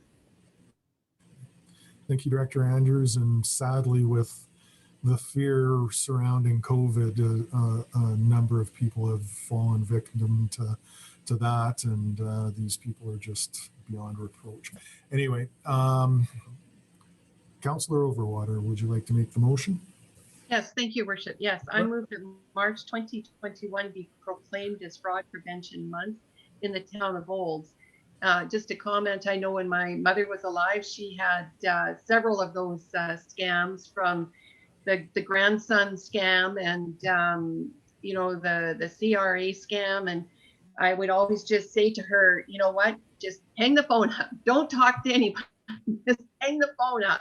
So she was pretty adept at hanging the phone up, because for whatever reason, it seemed like she was targeted for many things. So, but anyway, yeah, it is sad that a lot of seniors do get taken for money and stuff like that. So this is a good awareness month for all of that. Absolutely. You made the motion? Okay. Yes, I did. Any further comments, questions, concerns? Councillor Ryan. Not a concern at all. Thank you, Your Worship. But I would like to see us putting something on the Facebook page. I'm sure that the organization behind this would have a little bit of do you knows or something like that available that we can just pop up on our Facebook page once a week during this month. Absolutely. We'll ask Director Andrews to work with communications on that one. Thank you. Anybody else? Seeing none, I'll call the vote. All in favor? And opposed? All right. That is 6C. Let's move right along to item 6D. CAO. Thank you, Worship. I believe annually we get a request for council to support the Kiwanis Music Festival, and I'll ask Director Wagstaff to speak to this sponsorship request. Director Wagstaff? Yes, it's certainly been one of the marquee events that has occurred in our community over the years, and Kiwanis is still committed to doing it even during these COVID times. So they have reformatted this year to be more of a virtual format in delivery, but they are doing it again and helping to develop the culture and the music sense of arts within our region. So with that, they have again made a request for same sort of sponsorship. Most of their expenses are involved in the adjudication. So those expenses still exist for them, whether they're doing this virtually or whether they're doing it with audience, in-person audience. They're going to have some audiences available through some other means, but so a lot of their expenses are still there. I did want to note that because that is the premise to their request. Also, the proceeds that they generate from their annual event go towards both grants in awarding of prizes to those that participate and achieve their the marks that they receive throughout the festival, as well as a fundraiser for Kiwanis itself, if there's any residual after they go through that process. So that's the background for the Kiwanis' annual music festival. And before you today is the same sponsorship that we've approved in the past. And just to note that we have not, primarily because of COVID, had any requests for council sponsorship yet this year. Okay, thank you very much. And thank you very much to the Kiwanis Club of Olds and District. And this is just a keystone, marquee, cornerstone type of event that we've had in Olds for a number of years. And kudos to you folks at the Kiwanis to find a way to get this done during COVID. Councillor Harper, I think you had your hand up first. Would you like to make the motion? Thank you, Your Worship. I move that council that a donation of $1,000 from the Olds District for the Olds and District Kiwanis Music Festival, March 15th to the 25th for 2021 be approved. Excellent. Comment or question as well, or no? Anybody else with a comment or a question with regards to this motion? Seeing none, I'll call for a vote. All in favor? And opposed? That motion is carried. Thank you very much, everybody. All right, let's move right along to some added items. Added item 6E, the Olds College Virtual Gala. Who would like to speak to that? Councillor Harper. Thank you very much, Your Worship. I know the council all received the invitation from the Olds College for the virtual gala.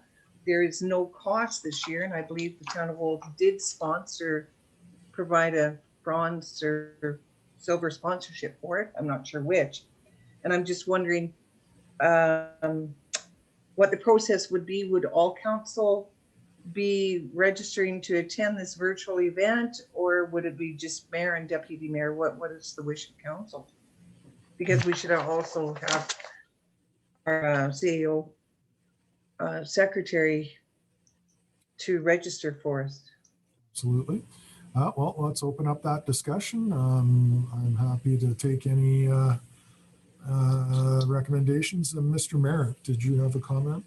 I'll just comment about the past. It used to be a dinner, and we would all attend. The 7 councillors and myself would attend the table, and that would be part of our sponsorship. So that's just the past history of this. It's now new and it's in virtual, so it takes a different course of action. I think we all have these sorts of events in our budget in the past and this year as well. So I would be more than happy if everybody would like, who could and would like to attend, could. Anybody else with a comment? Councillor Overwater? Well, maybe I got missed on the invite list, but I don't see it anywhere in my emails that this was sent. So Okay. I don't have it. Okay, well, we can certainly get. So I don't know when it is or anything like that. Yeah. It's April the 9th, I believe. Okay. July. Yes. I will have, yes, I will have Shelley look into this so everybody gets an invitation if they wish to. If nobody wants, if people don't want an invitation, then just let me know and or Shelley know, and we will reduce the numbers. All right. Does that sound fair to everybody? Okay. I don't think we need a motion for that, do we? As that's been common practice and we have it in our budgets. Oh, I see. Where it is. Okay. You got it? Okay. There we go. Yeah, I was reading it differently. It was the old Alberta Ag, and I didn't realize it was a replacement of the Gala. Very good. I have it. They didn't miss me. Good. All right. Okay, let's move along to item 6F, the Olds Dog Park. That's Councillor Harper as well. Thank you very much, Your Worship.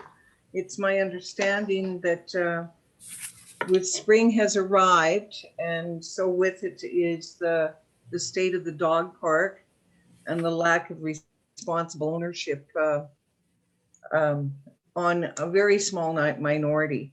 And I understand the dog park is in not very good condition. And I'd just like to hear from our operations or community director what's happening out at the dog park. All right. Which one would like to go first? As operations was listed first, why don't we hear from Director Chen? Oh, there we go. Okay, so as far as the operational piece was that, I guess this is the first I'm hearing a little bit about of the state of what the park is in, when you talk about, responsible pet ownership and picking up after themselves or things like that, is that we don't allocate staff to go out and do that cleanup. We do, however, once or twice a year, go out and harrow the, when it dries up, harrow the areas to help scatter that out. Last year, I believe, and this is where I'd have to turn it over to Director Wagstaff, because I believe last year they've got a work bee together with, I guess it's the Friends of the Dog Park or the users of the dog park to commit a weekend or a Saturday to go out there and do a blitz cleanup. Thank you. Director Wagstaff. So two things did happen last year. One is we did, it was informal. We did not organize it. It was self-organized by users of the dog park, where they did a blitz through. That was in later part of the year. But also at the start of the year last year, we did do one blitz with summer staff when they arrived, where they just did a quick walk through just after or just before, I'm not sure the timing, but at the same time as the harrowing happened. So it was to ensure that it got broken up and fertilized, and if there were any remaining feces, that there was actually a walk through with sticks and like you had lost something, ensuring things were broken up. That wasn't part of our service level. That was just something we did last year because we recognized that when the harrowing was going to happen, that it was going to require one more step. Right on the heels of that, a self-formed group went out and did it as well. So actually, I think they might have done it just the week prior to us going out and harrowing. So that's what we've done in the past. Yes, as the snow has melted, it has shown, a lot of dog droppings have emerged through the snow. And there's been lots of comment on social media about the responsible ownership out there. So it's somewhat self-policed, but there's still a lot of doo-doo out there. Yeah. Well, I just thought I'd bring it to the attention of our administration. And actually, a number of members of the public are suggesting that our bylaw enforcement officers make the dog part of their routine as well. And I will state for Chief Andrew that yes, I don't know if Senior Community Peace Officer Christensen is still with us. I know he was with us at the start, but they do make foot patrols out there. They get out and do it. Of course, if you think catching the speeder is just by happen chance, catching a dog doing its thing and it not being cleaned up at the same time is even more remote. But yes, they do make patrols out there. Thank you. Just for information. Thank you, Director Wagstaff. Any other comments or questions? I don't think we need a motion for that item either. So if there's nothing else, we'll move right along. We're getting through here quite well today, even though Mr. Fox was pessimistic at the beginning. Item number 7, councils, reports from councils. We'll typically do that at the end of the month, unless anybody has something really pressing they needed to speak to. Seeing none, we'll move along to correspondence and information. Item 9A, CAO. Here, there was a number of pieces of correspondence to council. There was from Alberta Justice requesting some information in regards to policing costs from all municipalities in the province. The next item, there was 4 letters or items in regards to coal development in Alberta. Then there was a comment from Crow's Nest Pass, the municipality off, in regards to policing and the comments of the President's Summit that AUMA hosted that didn't seem to support a provincial policing agency. And Westlock County have spoken in regards to, have written to the Alberta Energy Regulator, indicating that a number of taxes are going unpaid, even though companies are solvent, and they should be re-looking at that to have this impacts more the rural municipalities, the counties and such. So those are the correspondences that have been sent, and we have responded to a number of those to the province or to the individuals. Excellent. Thank you, CAO. I had 2 hands up there. I'm not sure who was first. Councillor Ryan, would you like to start with a motion? Yes. Go ahead. Thank you, Your Worship. I move that the correspondence and information report ending March 2021 be received for information. I imagine it's March 8th, 2021, be received for information. And just a comment with regards to the one, well, I guess 2 letters that are police or associated. The one was from the Minister Badu asking for information. I don't know if we ever provided that information, but it seems pretty extensive what they were asking for. And the response to item F from Crow's Nest Pass, the letter that they sent, I don't know about the rest of council, but we all sat in on that summit, and it seemed to me that the majority of people on that summit also did not agree with the province spending money to go ahead and do a review on looking at forming a individual police force as opposed to backing the RCMP. And I don't know what the cost is in hiring a consultant, but it has to be huge. And in this time where we're in really tough economic times, they have to know that it would cost them more money to go this route to have an Alberta police force. The amount of money and experience you would, the experience of the RCMP that you would lose would not make it an ideal situation for us. But I just wanted to put that out there, that I don't know if we want to send a letter, but I do know that AMA had put on that summit, and it was very educational. Yes, it absolutely was. CAO, a comment back, or? In regards to the RCMP costs or the town policing costs, I believe we asked the RCMP if they could supply that information to do it to the Solicitor General's office, as they would have had that information. In regards to policing, that's really Crow's Nest Pass as a council indicated that they prefer not to go that route. It's really out of administration's hands to speak to this issue. It's really up to council if they wish us to write a letter to support or to ask for further information. I think that's certainly appropriate. All right. Councillor Overwater. Thank you, Worship. Yeah, I would be interested in seeing the information that the RCMP sent off to the minister. Obviously, the report was February 26th, supposed to be sent in. So if we would be able to have a copy of that, that would be interesting, due to the fact that, the province is asking us to support a private policing. And as Councillor Ryan did state that, there was 600 and some people on that President's Summit on the second night, on the second following night of that whole presentation. And I took away from that the majority of the people on that call were not in favor of a private police force in Alberta. And, there were statistics from Surrey, BC stating that $65 million already just for the city of Surrey. And they're still not going to be open with their private policing until next year.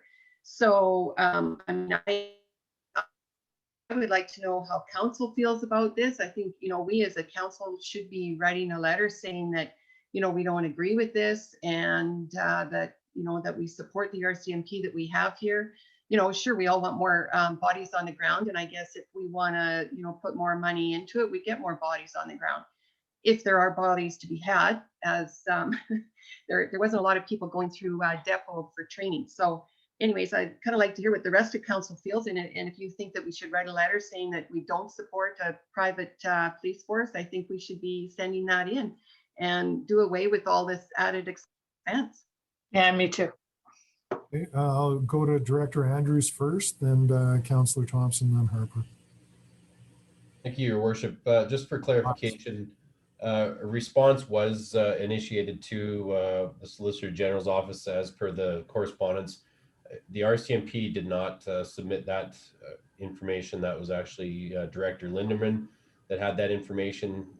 We had it all along, and once we clarified that information, it was fairly easy for her to put together. And my understanding in speaking with Sergeant Timchuk with this is that essentially the province is just fact finding and getting those true costs put together to take a further look at this, but it certainly is information gathering in that process nonetheless, and I'll leave it at that. Would we be able to share that information with council, CAO, or Director Lindeman? Absolutely. I haven't seen it myself, I don't believe. So I thought it was the RCMP that were sending it on for us, but absolutely. Director Linderman's our number cruncher. So if it was all about the numbers, then if you could get that off to council and to Mr. Merritt as well, then we can certainly further that discussion going down. All right. So Councillor Blatz, then Thompson, then Harper. Thank you. I just was going to say I concur with Councillor Overwater. I just don't think that there's just not enough information out there yet, and it seems like it's going to be a tremendous cost to each municipality to go this way. And I'm not prepared at this time to really fully support it, right, to support our own police force. So, yep. Valid point, Councillor Thompson. Thank you, Your Worship. Yeah, after taking in the summit that was presented, there were some surveys that were done in the public. There were some case studies provided to those who participated on the sessions, and it did not demonstrate that there was a desire from the public in general to take on this work. It's something the province as a political party is doing, and I would suggest that now is not the time, and would encourage council to voice that opinion. Excellent. Thank you. Councillor Harper. I also support that we send a letter to the province, and I'd be prepared to make a motion directing the mayor to write a letter to our premier and the Solicitor General on behalf of Coles Town Council that we do not support an Alberta police force at this time. Okay, And you we'll can put go to all Councillor kinds of Black. verbiage with it. Okay. Well, I agree with the letter, but I also wonder, have you brought this forward to your South Central Alberta Mayor's Caucus? Have you discussed it collectively amongst those people as well? We have talked very briefly about it, but hadn't got to the point of a letter writing campaign. I will, and just sort of since how that subject has come up, our next meeting is March 19th with that group. And we do have Minister Nixon, Minister Dreeshen, the Speaker, and MLA Horner attending, which that represents all of the members of that committee. So certainly a good question that I'll jot down in my notes to make sure I ask those gentlemen, and then we can, I will certainly broach the subject of a letter campaign there as well. Yes, I think that's a good idea, because I think the more I've talked to other municipalities, they all feel much the same as our council does. And I just think that, the more voices that are heard, perhaps at the provincial level, might make them respond differently to the course of action that they seem to be wanting to take in this particular situation. So, yeah, all right. I agree. Sounds good. Okay, so we do have a motion on the table. So I think what I'll do is I'll call for a vote. And then Councillor Harper, if you want to make a motion to something further, we can certainly entertain that. Councillor Overwater, anything? No? Okay. All right. So, yeah. So we do have the original motion to accept for information. I'll call that vote. All in favor? And opposed? And that motion carries. All right, Councillor Harper. Thank you very much, Your Worship. I so move that council directs the mayor to write a letter to our premier and solicitor general stating the opposition of the Town Council with the move to a possible Alberta police force. Okay. And comments, questions, concerns? One thing through that whole process with AUMA that sort of jumped into my head, and I sort of had a very loose conversation with the speaker. He just asked my opinion of it, and I said personally, I would think that if we got the same service level, no increased costs, town councils may not worry about it, but that didn't seem to be able to, the Alberta government didn't seem to be able to guarantee those two things. So then, yeah, I think we should be opposed to it. Councillor Ryan. Thank you, Your Worship. And yeah, you got that feeling. I guess Minister Madu did say that they would work so that it wouldn't cost municipalities anything extra that they're already paying, but I'm not sure about that. I'm not confident in that kind of comment. I would think that it would cost us a lot more money to have our own private force, not to mention the experience that we would lose. Just factoring in how much it would cost just to hire the police and where we're going to hire them from would be a difficult thing. But the cost of the police, plus all the costs of reduplicating the labs and all the other things that the RCMP bring to the table that aren't visible to most people, and I think the cost would be extraordinary. And therefore, I'm supporting of the letter, of sending a letter saying that we would not support. Okay. Councillor Thompson. Yes, Your Worship. Generally speaking, I think Alberta needs a fair deal in Canada, but I think this is one of those political posturing types of moves, and I don't think it's timely or well supported in the province. So I think it's a waste of money. I support this motion wholeheartedly. Excellent. Any further comments, questions, concerns? Seeing none, we have a motion on the table. I'll call for a vote. All in favor? And opposed? And that motion is carried. Very good. All right, so that brings us just about to the end of our agenda. We do have one closed item, so I will do my spiel that I do during COVID times in our virtual meetings. We are about to move into a closed session.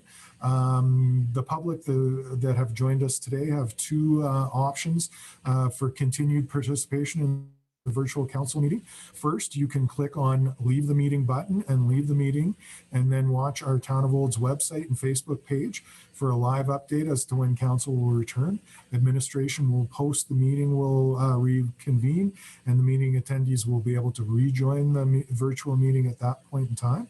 Or the second option is you can stay online in the virtual meeting platform. Our administration will move all meeting attendees into the meeting waiting room, and council will have their closed session.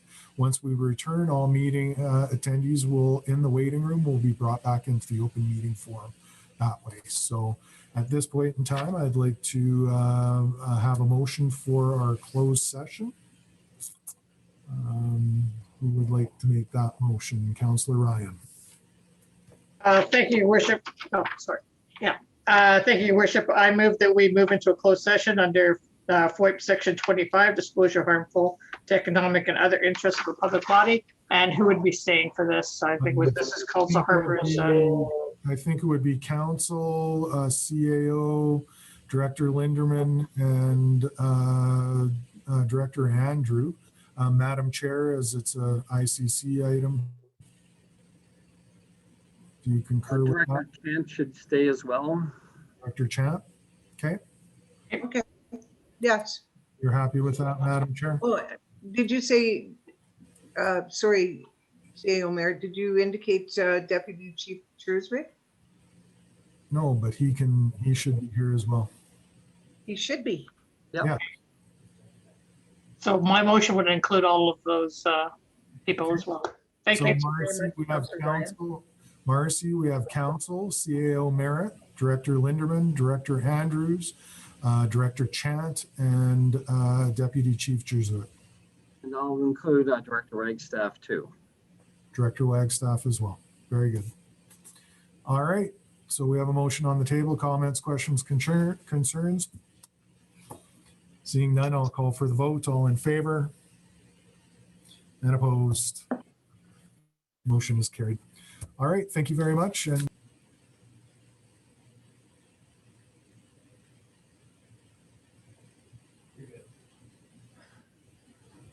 all right. Well, welcome back, everybody. Thank you for being patient with us.